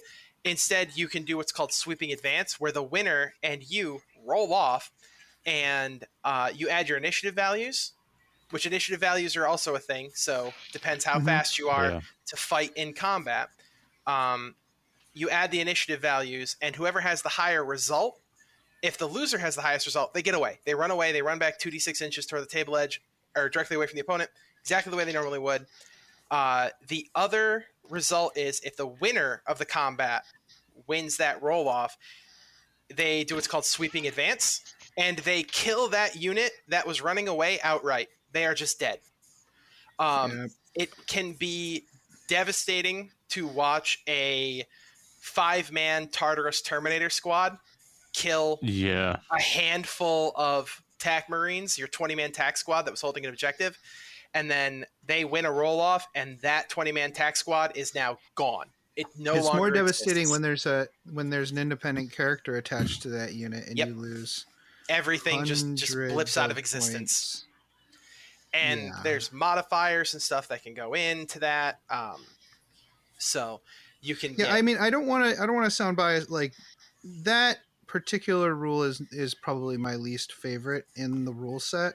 Personally, I really don't like sweeping advances. I never have, but I don't want to throw the baby out with the bathwater, because there's a lot to love here. And I think it's interesting because this game is meant to be the sort of grognard historical version of Warhammer 40k. It's future historical. You might have heard the joke before. And so they're taking a lot from the historical miniature wargaming theme. And this was something you see a lot in like Napoleonics and stuff, is when a unit loses morale and gets swept from the field. It's not meaning necessarily they are all just killed outright, but they've gone disorganized and they're basically ineffective for the rest of the battle, right? And so it's kind of meant to be a little more realistic of just how brutal the warfare tends to be.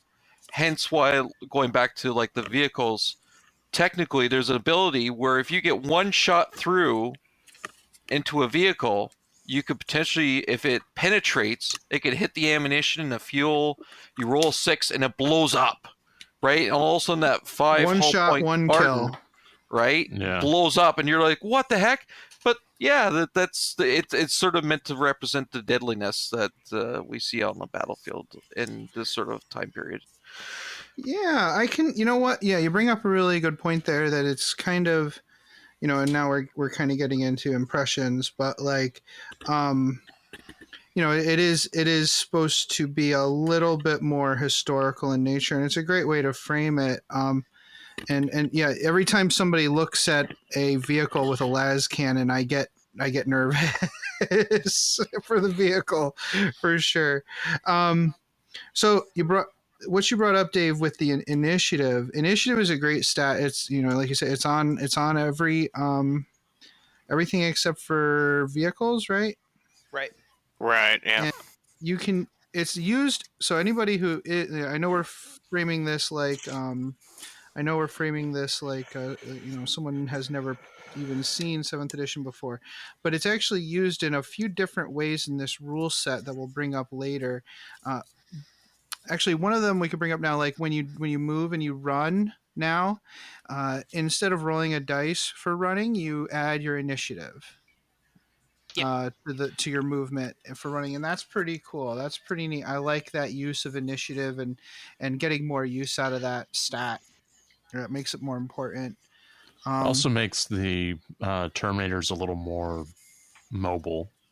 Oh yeah, instead of having to roll a dice to determine the extra movement, you're at least guaranteed a movement of 8 or whatever it is. It's also nice being a little more predictable. Like usually it's like you would do marching things. It's kind of like, why is he only moving 1 inch this turn? I don't know. Yeah. He trips. Well, and what was it? Oh, I just had. Oh, Space Marines move 7 inches now. That's a big one. That's cool. They boogie. Well, and they should, right? They should move a little bit faster than your normal human or dumb robot person. I'm here for that. Right. Okay. So there are some big differences. Are there any big differences in the rules between 7th and 8th that we've missed so far that we should talk about before moving on to impressions? Templates. Yeah, templates system. Oh, the dueling system. That could be a whole episode itself. Yeah, that's a whole different. That's a thing. That is a thing. Oh, it's a beautiful thing. I was going to say, we should talk about that. He loves this. Challenges. Yeah, Nick. Please. Nick, tell us about the challenge system. Oh my God. So this is a biased opinion because it's coming from the mouth of a world eater. And we're trying to have a positive outlook here. So I'm gonna give you a lot of positives because Hero Hammer is back, and if anybody understands that statement, it's you are building characters that are going to get into other fights with other characters, and it's going to be thematic, and it's going to be brutal, and Angron's going to kill 3 dudes at once, and you're happy. You're throwing dice, people are dying, and you're literally kitting your man out to go to war and either fight other characters, and it's just I personal favorite. Well, as Adam was saying, bringing it back around to the sweeping advances, because now that you can kit out a Praetor to be incredibly dangerous, he can basically shatter a tactical squad by himself and just run them all down alone. Yeah. Mm-hmm. And you use the highest initiative, right? Use the use the highest initiative. Character in there, use the highest initiative. Yeah. So you're never going to get away from a Primarch, for example. Yeah. No, and you shouldn't, right? No, that's true. That's true. Okay. Well, cool. Those are and challenges. Yeah, and challenges can be a tactical tool as well. Besides, the obvious narrative function of the challenge, there's also ways of using the challenge to remove characters from fighting your line. So if I have a sergeant with a power sword in a unit and I'm coming at your 20-man tactical squad, and you just have a sergeant with a bolter, of course you're going to challenge me with your sergeant with a bolter because all of my power sword attacks are going to go into him. Mm-hmm. Correct? So there's an interesting and there's all sorts of different ways because when you do the challenge, you if things are tight, you kind of move the characters around in the combat so they're standing next to each other and fighting each other. So there's actual ways to get movement out of it too. There's all kinds of interesting tactical nuances to challenges and to combat in this game. Mm-hmm. Right, and I was also going to say, because there's units too that actually can accept challenges like individual characters, so you can actually have almost a squad of challenge accepting yahoos just running up the field, literally plowing into. Because it's a great way to tie down a Primarch. It is, because the Primarch is then tied down into one challenge per combat, and if he has to sit there and continually challenge a schmuck every turn for however X amount of turns, that is brutal. That's Okay. Well, okay. So, what else are we missing? What other big differences are there? Oh, someone said templates. Oh, deep striking. Oh, now reserves. Oh, that's back. Yeah, reserves is the whole thing.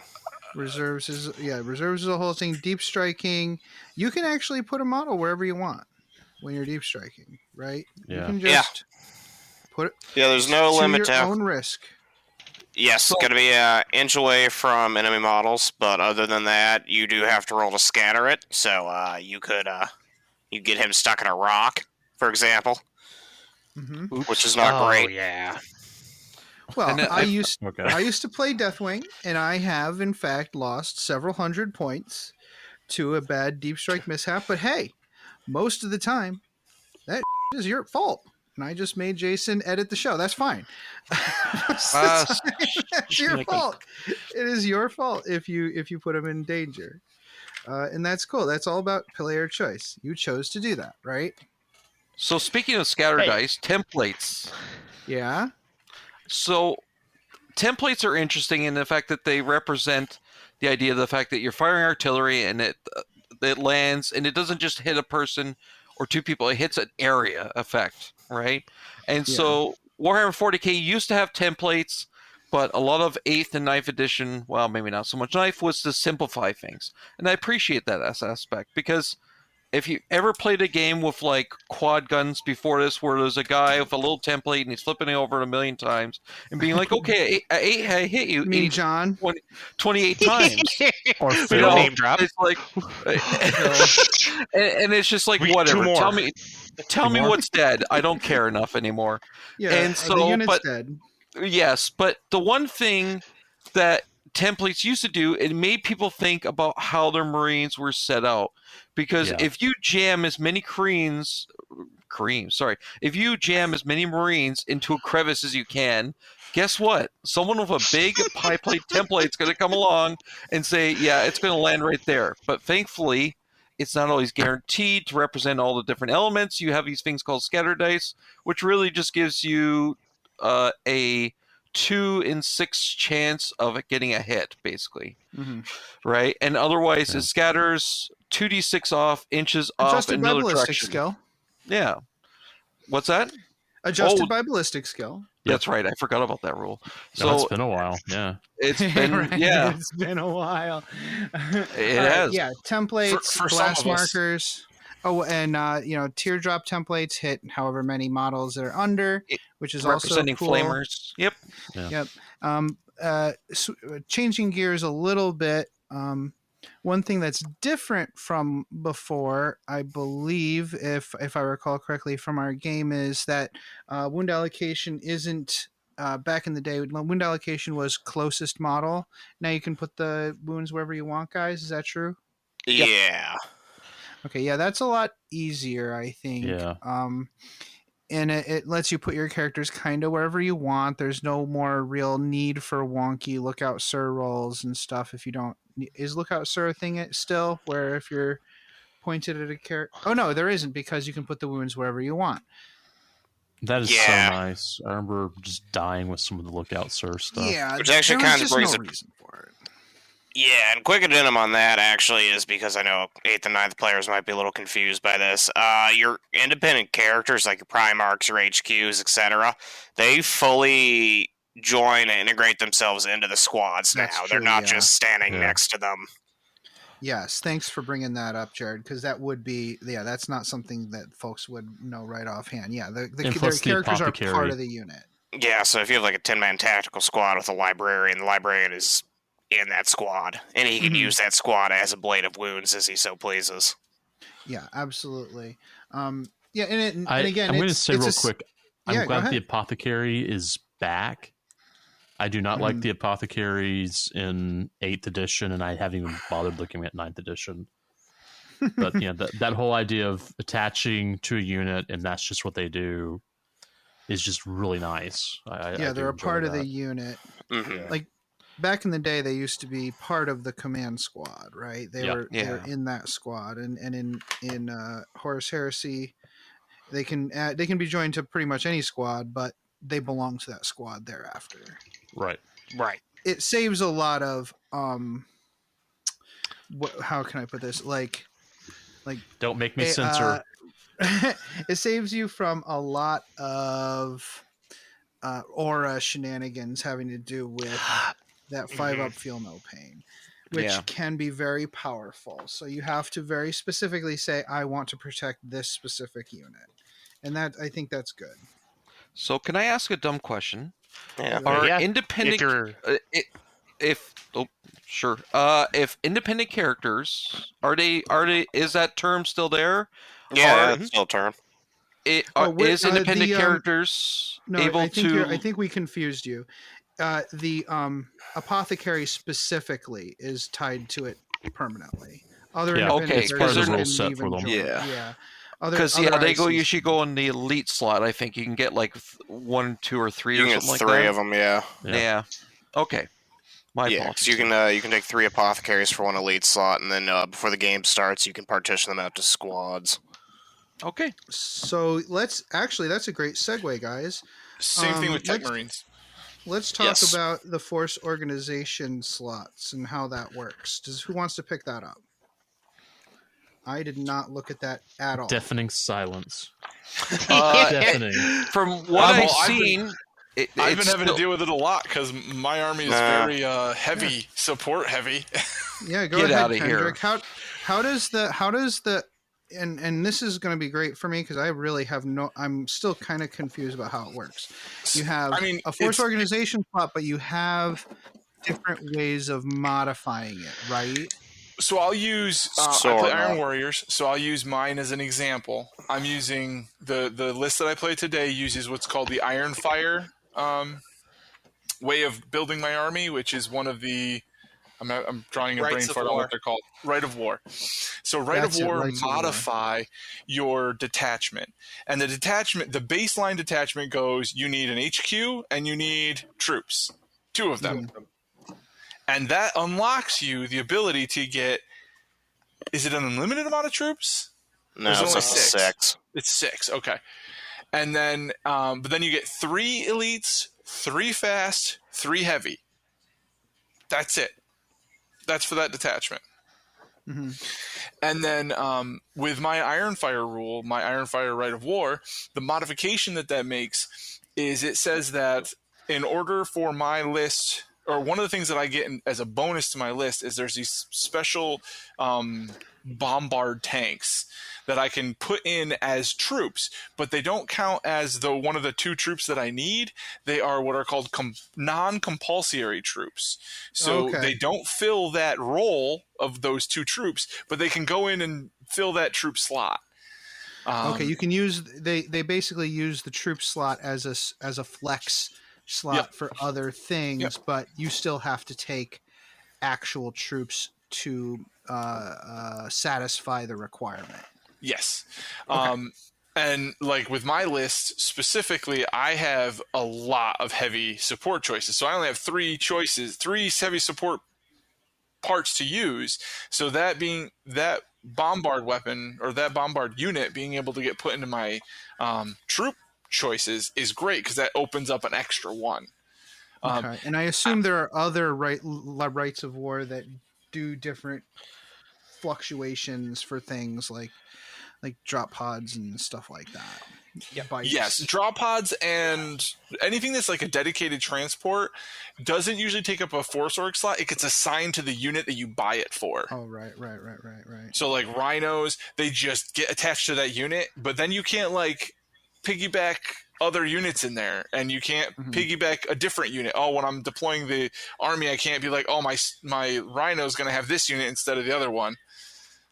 It's specific to when you build your list. Can you take more detachments? So the way this works is you have to take your primary detachment, which is Crusade Force Org. That's going to be, like Kendrick said, the 1 HQ, 2 troops, and then you can build from there. Then you have the option of taking a Lord of War detachment with a single Lord of War, or an allied detachment, which has to have 1 HQ, 1 troop, and you can add a couple extras on. Can you ally and what you can ally depends on which legion you're playing. Yeah. Okay. For example, like Salamanders got a lot of ally options. Everyone loves Salamanders. Yeah. Iron Hands a little less so. Yeah, nobody likes 1,000 Suns. No one likes 1,000 Suns. Not even the Admech. Everyone hates the Night Lords. It's just fun stuff like that. It really is. It's better that way. That's fun. And there is like an ally matrix in there that helps you figure out. Yeah, there's a whole who page. plays well with who. All right, cool. I think we've hit on most of the major differences. So what kinds of games have you guys played, like versus wise? Dave, what have you been playing against? Well, I've kind of played a mishmash. I've played against Jared's Dark Angels. We got to replay some fights that you would see in the Thramas Crusade, where Conrad Kurz was being hunted by Lionel Johnson. That was fun. Nice. Lionel Johnson is mean, and he likes beating the crap out of Conrad Kurz. Hey, you have to have a hobby. I mean, come on. Yeah, he really does. And you know what? He does it quite well. Yeah, basically. I've played a couple games against Nick. I played against we played a team game, kind of a 2v2 game at your place, actually, where I played against Mike with Ultramarines, and Nick was my partner with Angron, and he also played a game testing out some Blood Angels, just to see how they go. Cool. Because Nick likes painting red, and so of course that's World what he's gonna Eaters. do. Yep. Yeah. Got it. Played against Mike. He used the Ultramarines against us. It was the Dark Angels and the Ultramarines against World Eaters and Night Lords. Mike had waifu Gilliman. Yep. With him. Yep. Nice. Then he looks very good in the skirt. Yeah. I played a game with Kendrick this morning. He played against his Iron Warriors. He had he's saying a very heavy artillery list. I play a fairly hordy infantry army. I'm kind of tweaking things here and there, just kind of figure out what works with what. Night Lords are bullies, so I'm trying to they get a bunch of rules that kind of give the opponent a disadvantage, and to try and kind of exploit that. Do the Night Lords feel thematic? They do, I would say, because they want people to fear them, and they want to put people on their back foot automatically, and they get benefits for doing so. So pinning somebody, you get benefits for fighting them, or if you outnumber them, you get benefits for doing that. And Dave, I think it feels pretty thematic. Dave did a pretty good job. Like, I felt like every fight I had against Dave with my Ultramarines, he was always getting, I forget what the bonus is, but because he's like, oh, I technically outnumber you, so I get blah, bonuses. right? Yeah. Yeah. And so I was like, God, you jerks.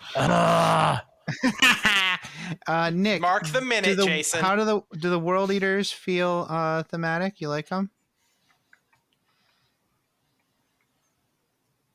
He has stepped away from his computer. Nick's ripping Good talk. I muted myself. I was drinking. Excuse me. No, yeah. Like, I absolutely love the World Eaters. They're probably the assault army. Like, if you want to ignore shooting, like, shooting doesn't exist. Psychic, I don't even know what that is. That's crazy nonsense. Like, I am there to punch and punch and punch and punch. And, like, the fact that they're allowed to take chain axes for free is huge, because they just get a +1 strength modifier just by existing with Shred. Shred's back.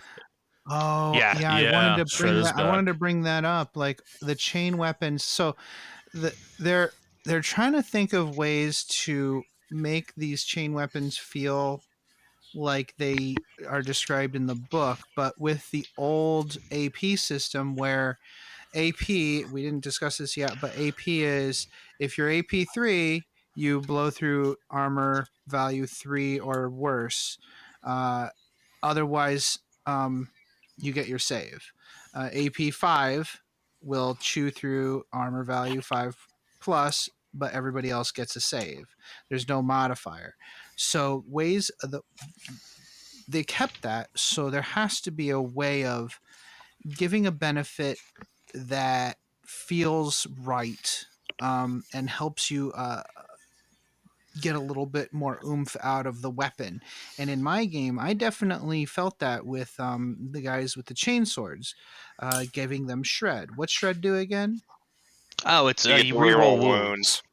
Reroll wounds, yeah. So that's one of the few things that gives you rerolls in the game, especially rerolls to wound. Definitely makes chain swords and chain axes feel a little bit more like they do in the books. You guys feel that way too? Oh yeah, like you're not going for, because there's definitely things that have that big meaty rip through power armor, rip through Terminator armor feel, and chain weapons were always just a ripping and tearing weapon. Like you were trying to always hit the soft point in the armor when you were swinging a chain axe or a chain sword. Yeah, absolutely. Yeah, I really like that. I really enjoy that. So, Jared, you've been trying out Dark Angels. I don't think you've landed on Legion yet, though, have you? I'm actually going with Salamanders. I had tried Dark Angels for a couple games. And they're great. They're also, and I guess this is thematically appropriate, but they're very generic. Yeah. Ultramarines are the same way. Like, I mean, it fits their lore perfectly, and I'm not going to say they're a bad Legion because they do everything quite well, but there's not a lot of flavor there because they were the prototype, so to speak. Right. And the plasma's disgusting. Yeah, their plasma is disgusting. They have a lot of that. So you're looking, the decision process you're making for picking a Legion is you're not really looking for all comers. You're looking for something with a little bit of style. Yeah, a little bit of style, and what do I enjoy painting? Right, which is green. You gotta blue. You have to enjoy painting it. Yeah, I don't want to have Smurfs though. You're gonna be painting it. What's the game size for Heresy now? Actually recommends 3,000 points. Yeah, that's having played 5 2,000-point games now, I can say they feel small. Okay, good to know. Okay, cool. So yeah, you have to enjoy it because you're going to be painting at least 3,000. Yeah, it's a lot. It's a full Legion. Yeah. You got to pick what you love. Yeah. The Horus Heresy is one of those games where don't pick a Legion, a power game. Pick a Legion because you really like the Legion. Yeah, that makes a lot of sense. Ken, are you enjoying the Iron Warriors? You're sticking with them? Oh yeah, I have like 4,000 points of them. So yeah, I'm sticking with them. Nice. I wasn't sure how much you had painted already. I have I painted a lot of them for last edition. And John painted a lot. Huh? John also painted a lot of them. Yep. Well, you're waving over that one. This got this white quality Bravo. I painted $2,000. He painted one. But he also painted my Primarch and a whole bunch of characters and my Apothecaries, and so yeah, You're naming a lot of models there, Kendrick. Naming a lot of models. 1,000 points. That's fair. Credit where credit's due. Due. I mean, that's fine. I mean, he did a wonderful job. I just tried to mimic it, and I failed. I'm not quite there yet. But my biggest thing right now is I just have to get my hazard stripes are just. I hate them. Yeah, I would really love to do Iron Warriors. I love the fatalism of the Iron Warriors. They're just like, ugh. You're just not feeling painting black. Jesus. If I were to do it, I would straight up 3D print shoulder pads. I would I would 3D print shoulder pads, so it'd be way easier to do those stripes. Yeah, put it in the pad. Jason, can you censor that part of the podcast too? That way people don't know that Adam 3D prints models. No. I'm pretty sure they know that already. Yeah, I think he was. We've already talked about that, haven't we? I'm surprised with one of the last episodes. I'm surprised you didn't say, "I'll just 3D print up one of those void shield generators." Dude, instead of talking about it being battle damage. Dude, yeah, I actually do need a 3D print one of those stupid. Look at this poor guy with his 11 void shields and stuff. Aww. I should play it with 11 void shields until I get it fixed. Yes, I think you should. That's a narrative gamer thing to do. and just say that he's like angrier because he's missing that one void shield. He's just mad at some tech marine for losing it. Yeah, it just pops off at before the battle. There's a warlord trait for the Thousand Suns. If you have like a warlord that's not a psyker, he just gets angry every time someone does something psychic, and so he has like rage. I was like, "This is beautiful," but I'm not playing anybody who's It's like nerd rage, extreme jealousy. I think that's what I might run. I might run that one just because it's funny. A lot of the warlord traits are really thematic. Yeah. Yes. Yeah. I would say. Does anybody have a favorite? Yeah, the Alpha Legion have one where they're required to run an allied detachment, and if they get everyone in that detachment killed before the end of the game, they get bonus victory points. That's funny. So one of the things we didn't, one of the things we didn't talk about that is actually a really big deal in 30K is reactions. Yeah, we have. Yeah. That's gonna be a whole thing. But you know what? Now's a good time. So in 40K we have stratagems, and there's a lot of them. Well, there's a lot of armies too, and here's the thing. In Horus Heresy, there's one effing army, so there's that. Yeah, in 40K, there's a lot of armies, and they all have their own stratagems and stuff. In Horus Heresy, each legion has one. Yes. Yeah. Each legion has one, and it's once per game. And there are 6 default ones. Two for each primary phase of the game. So who wants to talk about the mechanics of reactions? That's a grenade. Ken? All right. I can. So the way the reactions work is when someone declares, like a great example is one of the ones that I use a lot is either retreat or advance, to make sure you're in the right position when you want to fire your guns. If you meet the certain criteria within it, I don't have it here in front of me, so I can't like read it verbatim. Yeah, no, it's but fine. once we're they not going to meet read this it verbatim, criteria. Once they meet the criteria, you can. As the player who's the one getting like moved towards, you can choose to move your unit towards your enemy or away from your enemy. And this gives you like, you can make it so their charges are a little bit harder, or you can make it so you block like the line of sight or something along that lines to make it so it's harder for that unit to do something. Right. So if they're coming after your tanks or something, like that this squad of World Eaters is coming after, like with their power fist is coming after your bombard tank, you can operation get behind the tactical squad and move them to block with your tactical squad. That's a great tactical. And sacrifice that tactical squad just like Iron Warriors are meant to do. All of them are meant to die.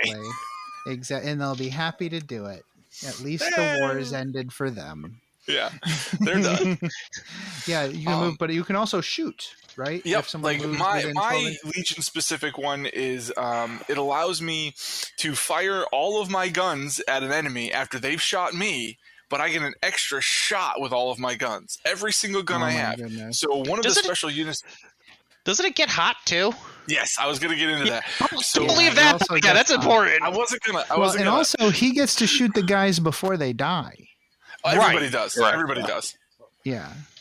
Because you always take the reaction at the beginning of the other person's declaration. So if they're declaring to shoot, your reaction is to shoot them.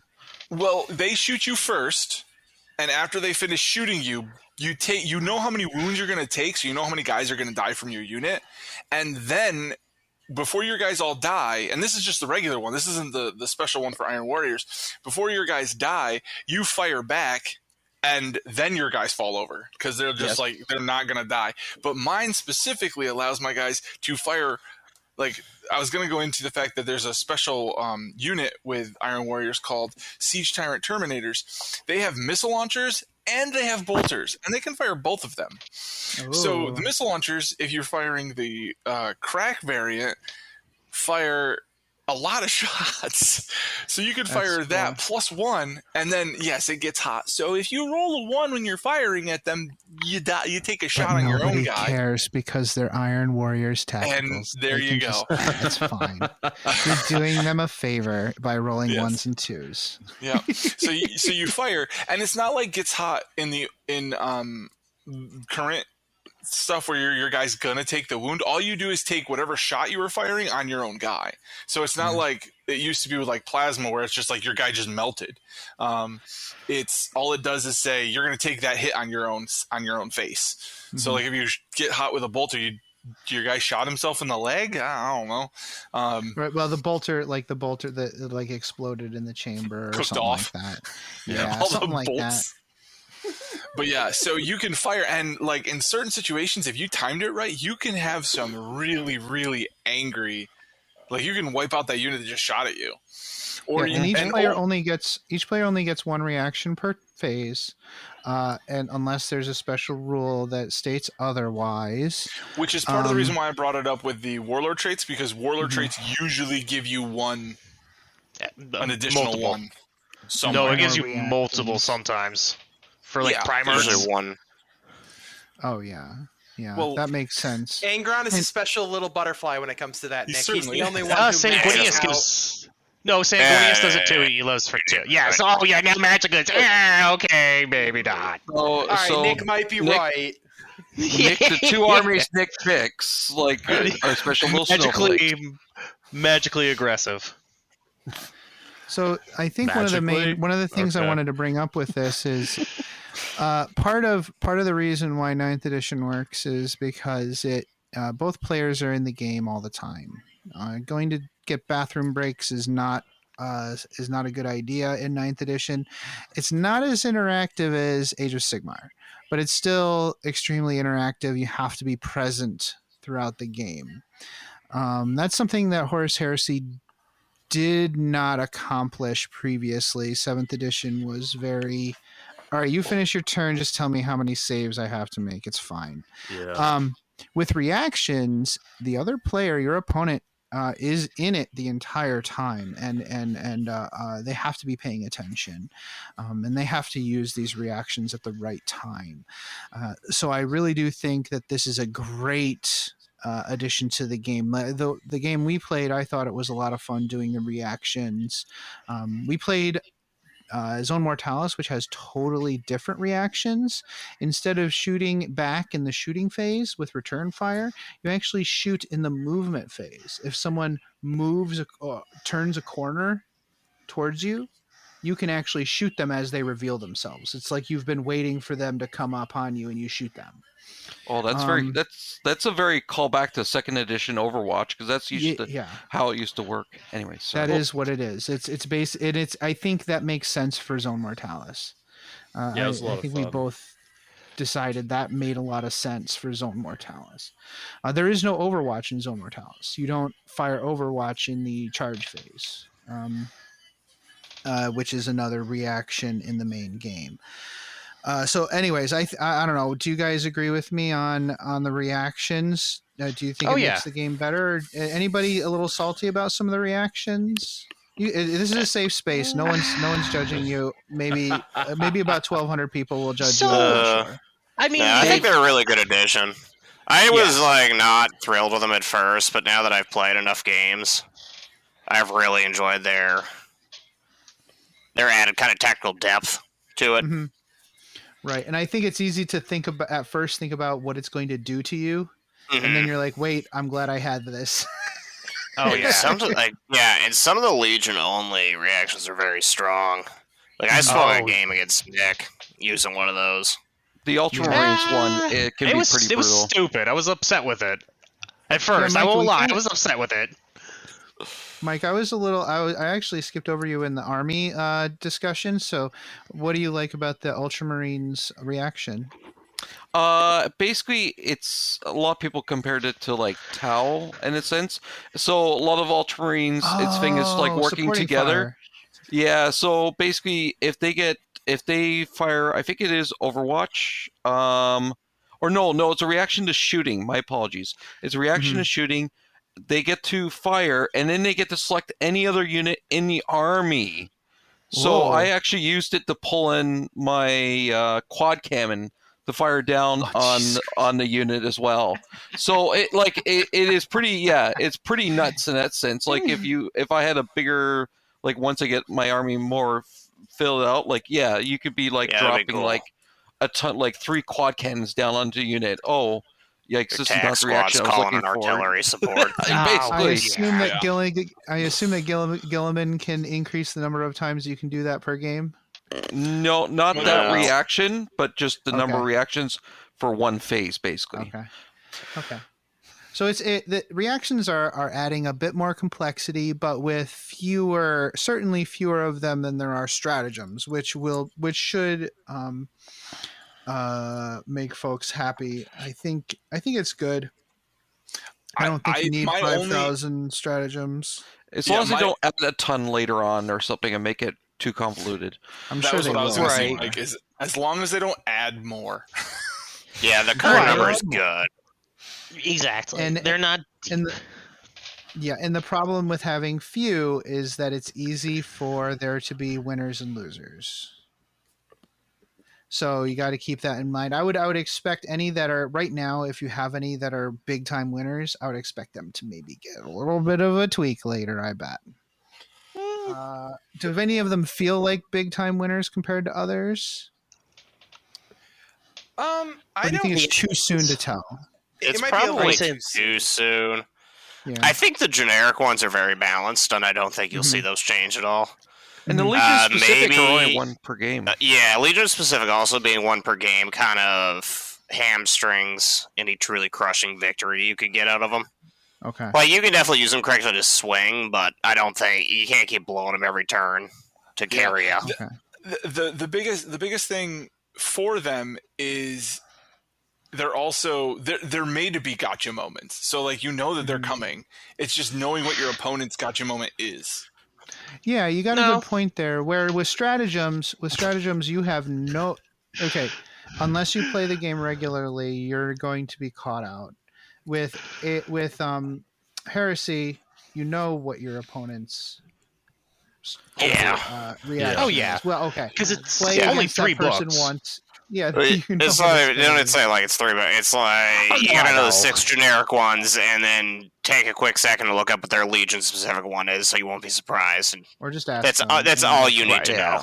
Yeah. Right. And I assume the Allied detachment can't use the Allies. I don't think so. I've not looked too deeply into how Allies work, but I'm pretty sure you can only use the reaction from your primary detachment. Whoever your warlord is, you can use theirs probably like that. It probably is tied to the warlord. Okay. Well, cool. Now, let's get some actual honest reactions, okay? Let's start with Nick. Nick, how do you feel about Horus Heresy so far? So far, this is probably one of the most I would say it feels appropriate. Like everything being in power armor, the rules all feel really good, and I'm gonna use the word meaty. Yeah. I hope it's the right word, but the game feels like meaty in the right way, like where things have weight, and like where you kind of sit there and you're like, wait, what did you just do? And it's like, yeah, that just happened, and you're like, oh my god, that's amazing, and like. Honestly, I think they did a great job with the Primarchs. Like, the Primarchs are dangerous. They're so dangerous. Like, and like, just even comparing them, like, I've literally seen Primarchs just completely decimate other Primarchs and then decimate squads, and it's just like that's what would happen. Like you get that feeling. Good. I like that. Mike. Did you enjoy your game? Is there anything you didn't miss? I actually enjoyed it a lot. Of course, the line was guiding me the whole way. He guided Gilliman's fist into punching Angron, and that was probably the greatest of things. But your actions, I guess it always does have consequences. But it's interesting because it was like I had a Proteus filled with Terminators, and Proteuses, as you know, do not have that front off ramp. So they only offload at the doors. And the whole point is, like I was saying, that this is historical wargaming. It's a little more crunchy. It's a little more grognardy, I guess, if you want to, but not in a terrible way. And so it's like, oh crap, I got to either turn this Proteus so these Terminators can actually get out and not be stuck behind it, or I can keep it face forward and shoot all of its weapons. What am I going to do? Right? And so it's like, you got to think now, like, weapon positions, weapon arcs, facing arcs, all this kind of stuff, which normally you won't get to do. And it was fun to come back to that, because I was nervous at first that they were sticking to 7th edition, that it was going to be like, oh, great, we're going back to this. But they've done enough to it. It feels good. Like, it doesn't feel like the, I don't know, the sort of toxicness that 7th edition was towards the end of it. Right. Kendrick, are you happy? I am. I've gotten 2 games in, and one of them was at 1,000 points, and it was fun to just literally you watched units just disappear because at 1,000 points you got a lot of attack marines, one set of bad rolls, and they just all fall down. Yeah, and with only one legion specific per game at 1,000 points, it probably has a lot more impact. But I think the tweaks that they've done to stuff like Dreadnoughts, the stuff that they did, because Dreadnoughts have toughness instead of having armor value, which originally they had an armor value just like tanks. Yeah. And the same thing with speeders, because I felt like when something only has so many hull points, it can just fall over if it doesn't have a good armor value somewhere.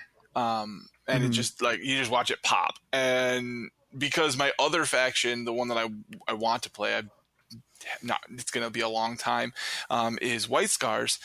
I'm looking to get some of them land speeders and fly about the map and just shoot people like crazy because they have a ton of weapons.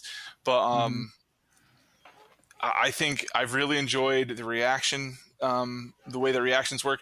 I really like to see that implemented in some other games. They kind of have some of that stuff in Age of Sigmar with what the heck's that one stratagem called? Or not stratagem, command ability. Retreat? Is it Retreat? Yeah, Age of Sigmar has a pretty similar system already. Yeah, they do. And then regroup or something, reform. Yeah. And then but so far I've thoroughly enjoyed every game that I've played. They have tweaked a couple things from the earlier edition, which I'm wondering which way they're going to go with it.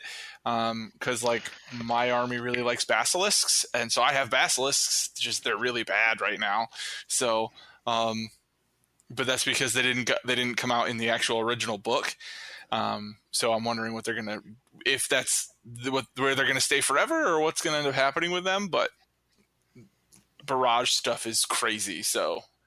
Yeah, that's one thing I'm a little worried about.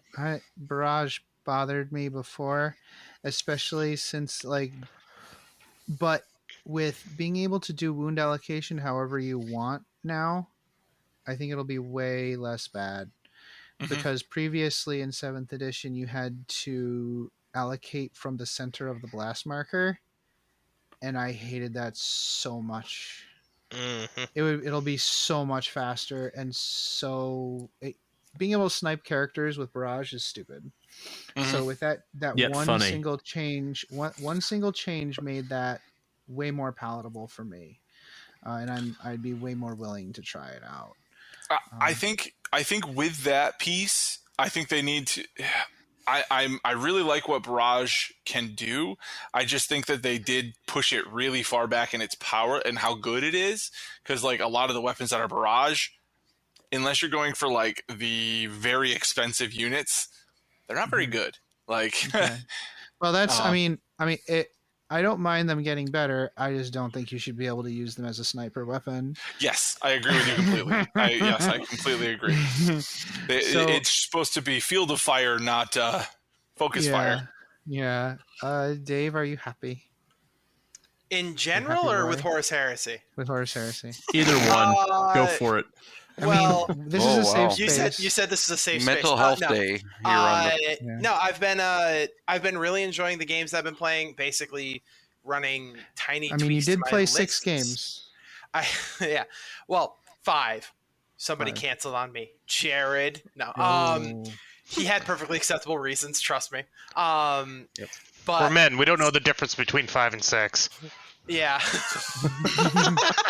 Jesus. All right, let's stop before I start editing things. Keep going. So I've enjoyed it a lot so far. It feels very interactive. It feels like because this is what Jared said the first time we started rolling dice was with Horus Heresy 2nd Edition, like our first game. We played most of our games of Warhammer 40k in 7th edition. So it feels like it's like riding a bike. The bike's on fire, but we're riding the bike all the same. So it's just learning all of these rules over again, kind of getting familiar with everything again, because we're figuring things out again. We're tweaking things. We're figuring things out that we are getting used to the rules again, and it feels good. I think that the rule set's is solid where it is.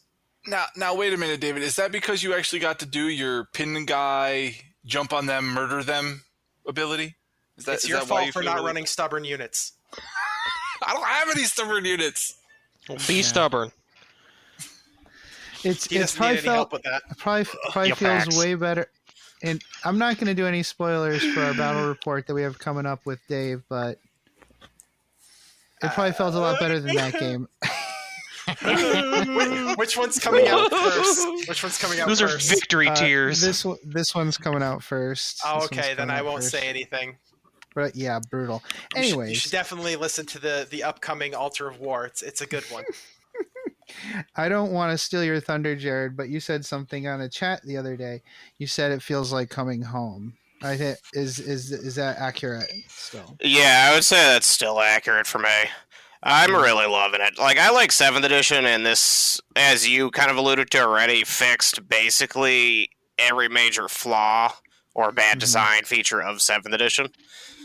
And for me, it's just like, in any sci-fi Warhammer game I played, this has done the best job capturing Marines as Marines.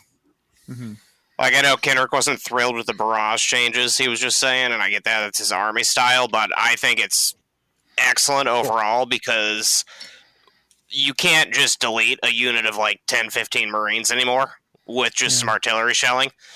And that's what I want. Like, I don't want to see whole squads getting picked up because a shell landed near them. That's not the point of power armor. Like, they shouldn't care at all. Right. Are most Barrage things pinning as well? Yeah, and most of them are 8v4 now. And I think, if I recall correctly, there are some additional mechanics that work alongside pinning, or is that just Dave's army? There is, there's different ones. Like, the spoiler squads get bonuses to pin. They got a new rule called Shell Shock that works with pinning that actually inflicts negative penalties onto it. Okay, yeah, that might have So been there's definitely ways to stack up kind of that army style. Right, like you kind of maybe have to think of Barrage as the one in a 1-2 punch. And yes, exactly. Like, you can't use Barrage weapons and like artillery to just delete armies anymore. That GW probably thought that was rightfully not very fun, but it absolutely will pin that precious squad in place for a turn while you get into position. And then you eat them in combat. You're right, and I think that's how you have to start looking at this edition, because they're not trying to bring back Leaf Blower Guard. Nobody wants that. So let's talk. Oh, Jason, how did you enjoy our game? I enjoyed our game. I think we were both extremely tired when we played our game, but I I enjoyed playing Zone Mortalis. I enjoyed the reactions. I enjoyed I like the new speed on the Space Marines. Wall of Death is D3 instead of D6, I think, which is interesting. Did you like the Thousand Suns, the way they played? Yeah, I did. I didn't have a chance really to like the special reaction for the Thousand Suns. Is I think I have a 3+ invul save for a unit, and you didn't bring anything that would have actually caused me to trigger that, and so I was like, well, I'm not using that reaction. You would definitely use it in a 3,000 point game, though, I'm sure. Oh, in a 3,000 point game, yeah. You'd use it, yeah. I really enjoyed the game. I mean, Zone Mortalis is kind of the style that I like playing. I mean, that's just, I like painting and building tanks, but I don't particularly like playing them all that much. But that granular, foot soldier type thing, I really dig. So yeah. Did it feel like playing, Horus Heresy 1.0? Yeah, it did. And I was thinking about it.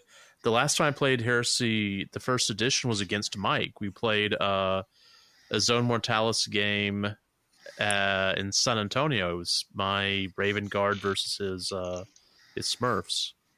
And nice. So, it's I think what Jared says, like, it's like coming home. And yeah, I mean, I played more games in 7th edition than any other edition I've ever played, So, right.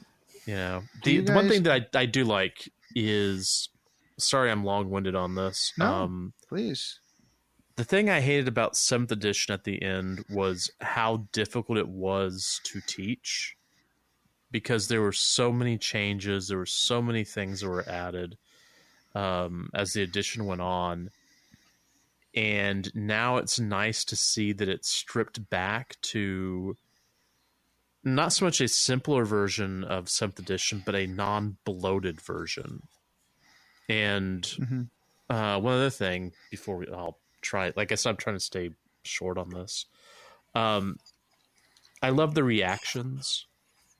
Like, I absolutely adore them. I don't like stratagems in 9th edition. I mean, I use them, but it gets tiring because it's like, here's a smorgasbord of food. We're going to cram it all down your face, get it sorted. And that, having too much choice sometimes is, leads to decision paralysis. And this whole bringing it back to these reactions, I think, is a better idea, or at least it's an idea I'd rather play than, the big stratagems things that we're doing in 9th edition. And I'm kind of hoping that maybe this is a test bed for 10th edition 40k, if that makes sense. Maybe this is where 10th goes. Maybe it is like kind of the number one complaint from casual players is the stratagems. So I think it could be. It looks a lot like Age of Sigmar, which is often a test bed for 40k. Oh yeah. So yeah, it looks pretty good. Would anybody consider the analogy, does 2nd edition Horus Heresy kind of feel like the Pathfinder? Like 3rd edition to Pathfinder. 3rd edition is to Pathfinder as 7th edition is to 2nd edition Horus Heresy. And crickets. I could see that because. Oh man. Well, you would have to. I would have to be very specific because I'd have to say 3.5, because 3.5 it feels like Pathfinder's to 3.5 D&D, because 3.0 D&D was still not too crazy yet. 3.5 is when I'm not talking about splat books, right? I'm just talking about the core rules here. Well, 3.5 feels a little more beloved than 7th. I don't know, but anyways, Pathfinder wasn't bloated. One of the things people liked about Pathfinder was it wasn't bloated with splat books until they put out splat books. So the same thing could be the same thing with 2nd edition Horus Heresy. Don't. I'm just warning you. I'm do sorry. not Put that on. Yeah, seriously. Oh my god. This is off to a strong start. Don't do this to us. Hold on. But there's not going to be that many army books. I mean, they're going to have Why would they not create an army book for each legion? Come on. Stop. With a new reaction in this book? Oh my It's god. time for the squats to make their appearance in 30K. All right, guys. We'll see you all in 3rd edition. It's the black books from the 1st edition. Those are your army books where you pick up a 50-pound book and say, hey, I've got to put this in my backpack. Cool, I just tore my backpack apart. Awesome. Yeah. Especially the metal, the corners. They were great. Yeah. I'm hoping that they can avoid the bloat. That would be really nice. Yeah, I feel like that's the hamstring to a lot of tabletop games that I've noticed, is the fact that the more bloated it gets, the more books I need to build an army, the less fun I have playing it. It's that balance between stagnation and growth. You know what I mean? Like, it's how do you keep it fresh without bloating it, right? Yeah, I'm not sure how we avoid that. I mean, if the option there, so we can. I wanted to talk about support here. Right now, we have 3 books. One is one's for the core rule book. One is for the Legiones Astartes. The other one is for what? Oh, one for traders. One for Heretics. Now, or one is traders and one is loyalists. Loyalists. Yep. Right. So one's for the boring ones, and one's for the cool ones. We'll let you decide. We try not to make fun of the Smurfs. Now we can expect something for the other bespoke non-Space Marine groups. Yep. Yeah. They've said like Mechanicus. Yeah, they said and Mechanicus coming out. And they said there's Handcraft. one coming for the Astra Militarum. Imperial Like the Army. +1s, Yeah, like Imperial Army. the So it's little just humans. silence. Well, wouldn't that would be Just where oats. like you'd have someone like Garrow? Wouldn't that be in that next Probably. book? Although he was in the PDF they just released. Oh, was he? Okay. Yeah. So was a bunch of the loyalists, because apparently Ironworks had 2 of them. Just one of them was a specific guy who only got rules because he was at a con. Oh, is that Yeah. Medusan? It was Iron Warriors is Derek something Drager. yeah, he's He's the the guy guy who was brought back from the dead. the Adepticon guy. He got a model at Adepticon. But I think that they've announced that they're doing books for Mechanicum. They're doing books for Demons of the Ruinstorm because Kabanda just got a new fancy model. Yeah. And cool then they're model. also doing probably the hanger on the Imperial cults and militias and stuff like that to round out with Imperial Army. Okay. Listen, my Alpha Legion will need those guys, so And then never mind hanger-ons. more than likely there'll be a Talons of the Emperor, which will be like the Agents book that'll include Agents of the War Master, Agents of the Imperium, to kind of flesh out those characters that are in the lore. They're very important. Garrow specifically is one that comes to mind. He's got like 4 books in the Horus Heresy series that circle completely around him. So I would expect each of those to have their own specific reaction ability and their own war traits and stuff. Right. But it doesn't seem over the top, and I think in the Heresy team probably doesn't have the resources or the time that the 40K team does. I guarantee they don't. So I think the best way to support this game is to keep buying the plastic models. If buy whatever resin you feel like you need to buy, but I would definitely start buying up those plastics, support it if you want to see more community support for it. That's what you're going to have to do. Now again, that doesn't mean, come on, if beakies aren't your thing, then that's going to be a problem. Hopefully they said anything about releasing other marks. Mark 4 and Mark 3s are already out. They've been restocking them. They have. That's And the boxes they're 20 They sold out of now. most of the stuff in the initial run. Oh, good. I didn't realize that they had done that. So that's huge. So yeah, keep supporting the plastics. Do what you're going to do with the resin. I'm not your dad. But yeah. I'm hoping they get to have some more of those models in plastic. I'm really hoping for bikes in plastic. Right. Yes. Oh God. Yes. So Get bikes. expensive. Yeah. Yes. You have to Either be one, I don't independent care. enough. Fire Raptor / Storm Eagle. Right. Yeah, but Oh, cool. is this where we talk about plastic Thunderhawks again? Yeah. Gotta bring it up. It's not in plastic though. They already exist. Got 3 of them. Hey, it got his sisters. That's all I'm gonna say. And squats. We're running out of memes, man. We're running out of No. memes. It's gonna be difficult. We're gonna have to like talk about the Harud or something like that. Oh my gosh, seriously. You also have to remember, squats haven't made it yet. We got to give it a little longer. I've seen pictures. They're real. Yeah. It's like Bigfoot. Imagine they bailed. They bailed. They're like, okay, that's it. We're just releasing that Necromunda / Kill Team stuff. That's it. Well, I must, Or better yet, Felinids. That'll be next. I'm gonna bring this home. Is that going to be honestly, like the real anime army? And I don't think I've actually seen you guys play so many games in such a short period of time. So I think that really speaks to the strength of the system, right? Like, I honestly I would agree with you that. You guys have like jumped in and played definitely. a bunch of games like you have with Heresy 2.0. So I think that really says something. Honestly, that feels pretty good. I'm looking forward to seeing what else they do with some of these other. I mean, I have a Heresy army. I bought Knights just to play Heresy, but nobody wants to play me. So let's see what they do with those rules, so people want to play me. And don't put that evil on us, man. We'll play you at any time. I'll play you.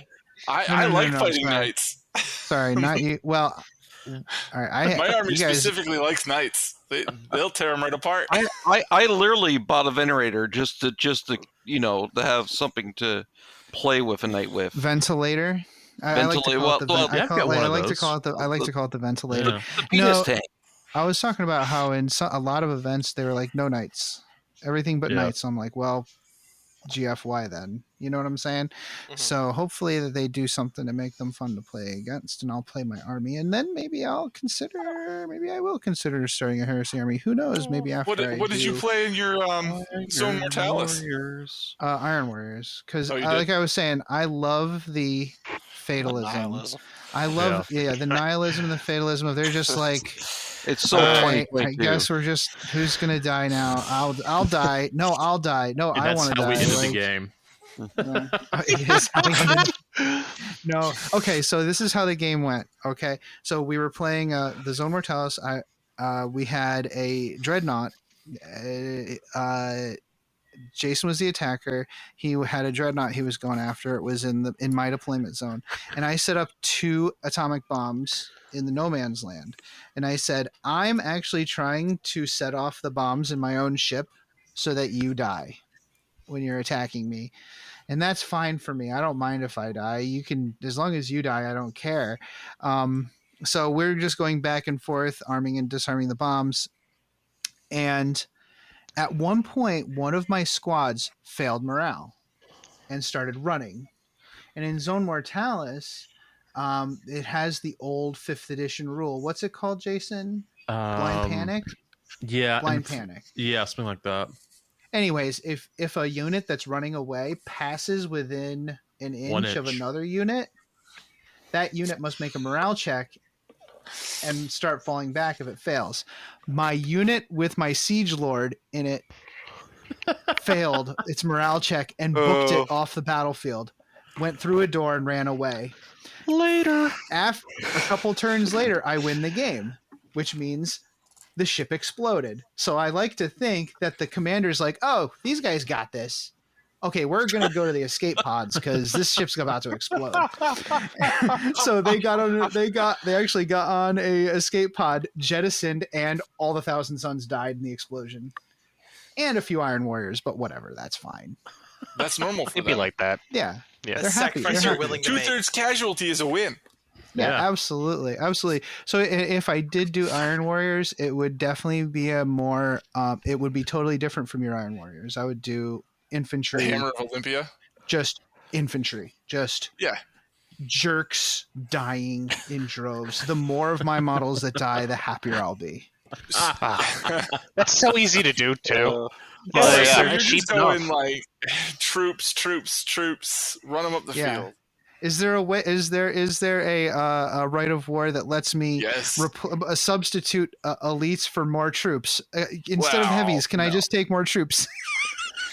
If you take Hammer of Olympia, though, you could be pretty nasty because they get your shrapnel, because I've been saying it wrong. Shrapnel bolts are really fun because you can just shoot everybody and pin them. Just be like, hey guys, we just have pinning bolters everywhere. Just if we're gonna be cowering in trenches, you're gonna be cowering in trenches too, jerks. Yeah, no, I like it, and it wouldn't be for a while. I still have a Tau army. Maybe I don't need a Tau army. We'll talk about it. You really do not need a Tau army. Who told you that you needed a Tau army? Yeah, who heard you? No, I'm staring at it like, I hate you. I just hate your existence. I've always wanted to have like a sneaky Tau army, so it's all like stealth suits and like stealth suits and crew, ghost keels and pathfinders and stuff, but it's not really sparking joy at the moment. So maybe 2023 will be a Heresy army. We'll see. And I love BKs, so. Anyways, again, I really haven't seen you guys so excited about something in a long time, so that really speaks to the strength of the rules. So thanks so much for joining us. I really appreciate it. Thanks for coming over and playing a game. And I'd love to have you guys again real soon. Yeah, definitely. It'd be fun. Oh, absolutely. Super fun. All right. We'll be right back. Come here, boy. Get the ball. Come on, Max, get the ball. Mom, Max won't get the ball. He's lazy. I think I know why your Zote is being lazy, Jenny. Why, Mom? Because you forgot to feed him his Zotobix today. Oh, no. Oh, yes, Zotobix contains all the nutrients and random animal parts a growing Zote craves. It not only provides our Zote with the energy it needs to play with you and protect our home, but it also keeps its chitinous shell fresh and shiny. Oh boy, I'd better feed Max his Zotobix. Yes, you had. Zotobix is made in part from grade A Astra Militarum post-engagement byproduct and is infused with 112 essential vitamins and minerals harvested from your Zote's natural habitat, the finest desert deserts. Zotobix is available in any shopping center on worlds where Zotes are allowed or where the Imperium's inexorable influence has not yet reached. Hey Archons, does 9th edition have you feeling like the Slith Party Bus just doesn't have enough party for you? Well, if you want to put a little shock back into your shock brow, you need the Slith Party On! That's right, Archons, for 736 points you can take 3 Archons, 12 Slith, and a Tantalus. It's the Slith Party On! Now I know what you're thinking. Couldn't I take Drazar, 15 Incubi, and a Tantalus, aka the Incubi Murder Boat, for 51 less points? Sure you could, but it wouldn't be the Slith Party On! But is it legal? Oh yeah! Is it awesome? Oh yeah! Is it any good on the table? No! It's the all-new Slith Party On. Sort of awesome. Party On! Really hilarious. Party On! It's the Slith Party On!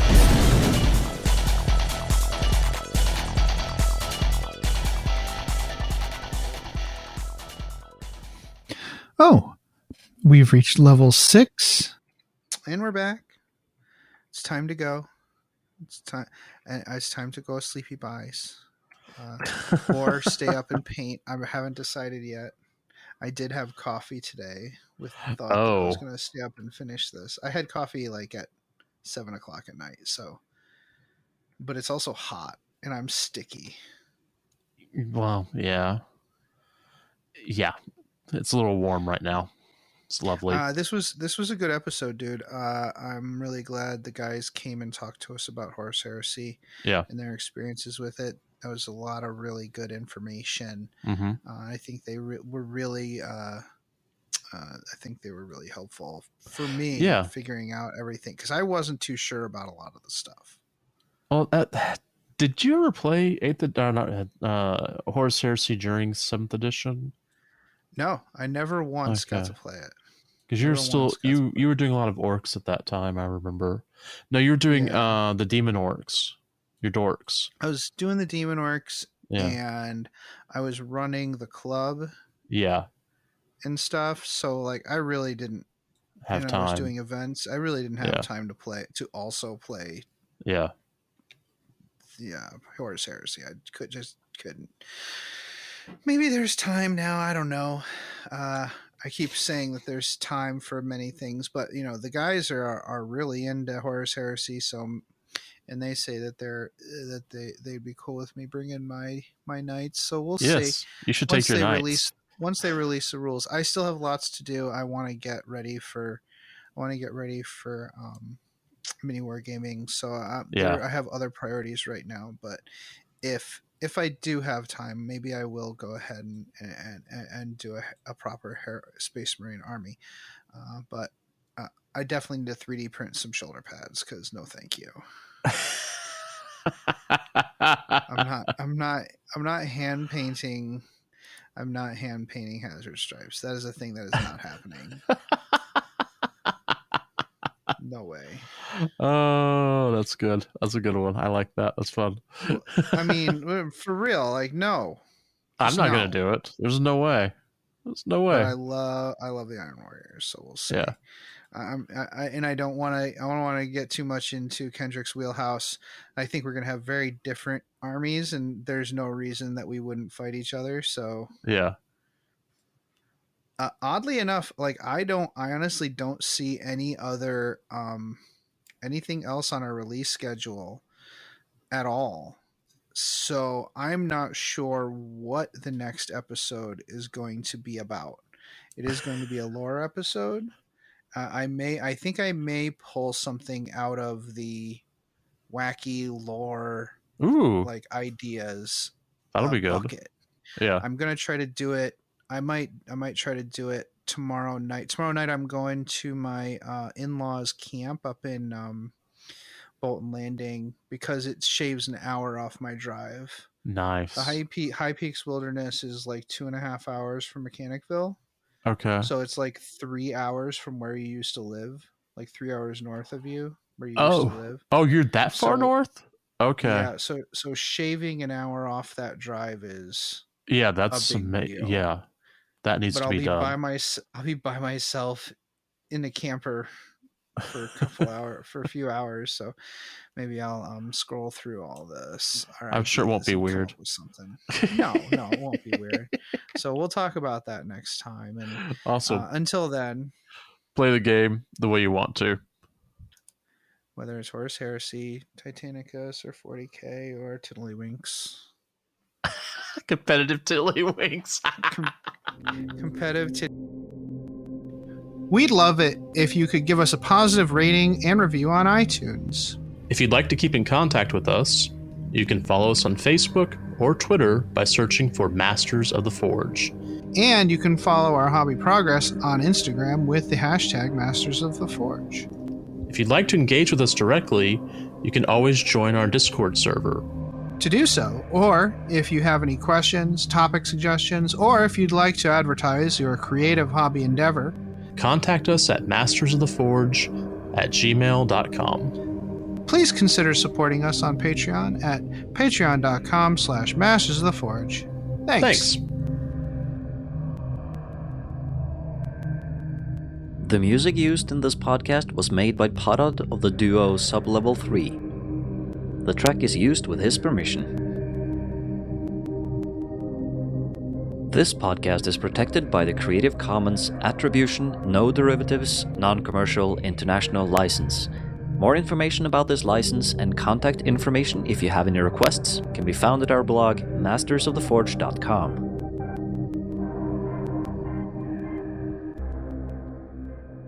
It's such a good feeling to play games your way. It's such a happy feeling 40K'ing away. And when you throw dice with story in mind, it's such a wonderful way to unwind. It's a good feeling, a very good feeling, the feeling you know that we'll be back when the fortnight's new, and we'll have new ideas for you, and you'll have things you'll want to talk about. We will too.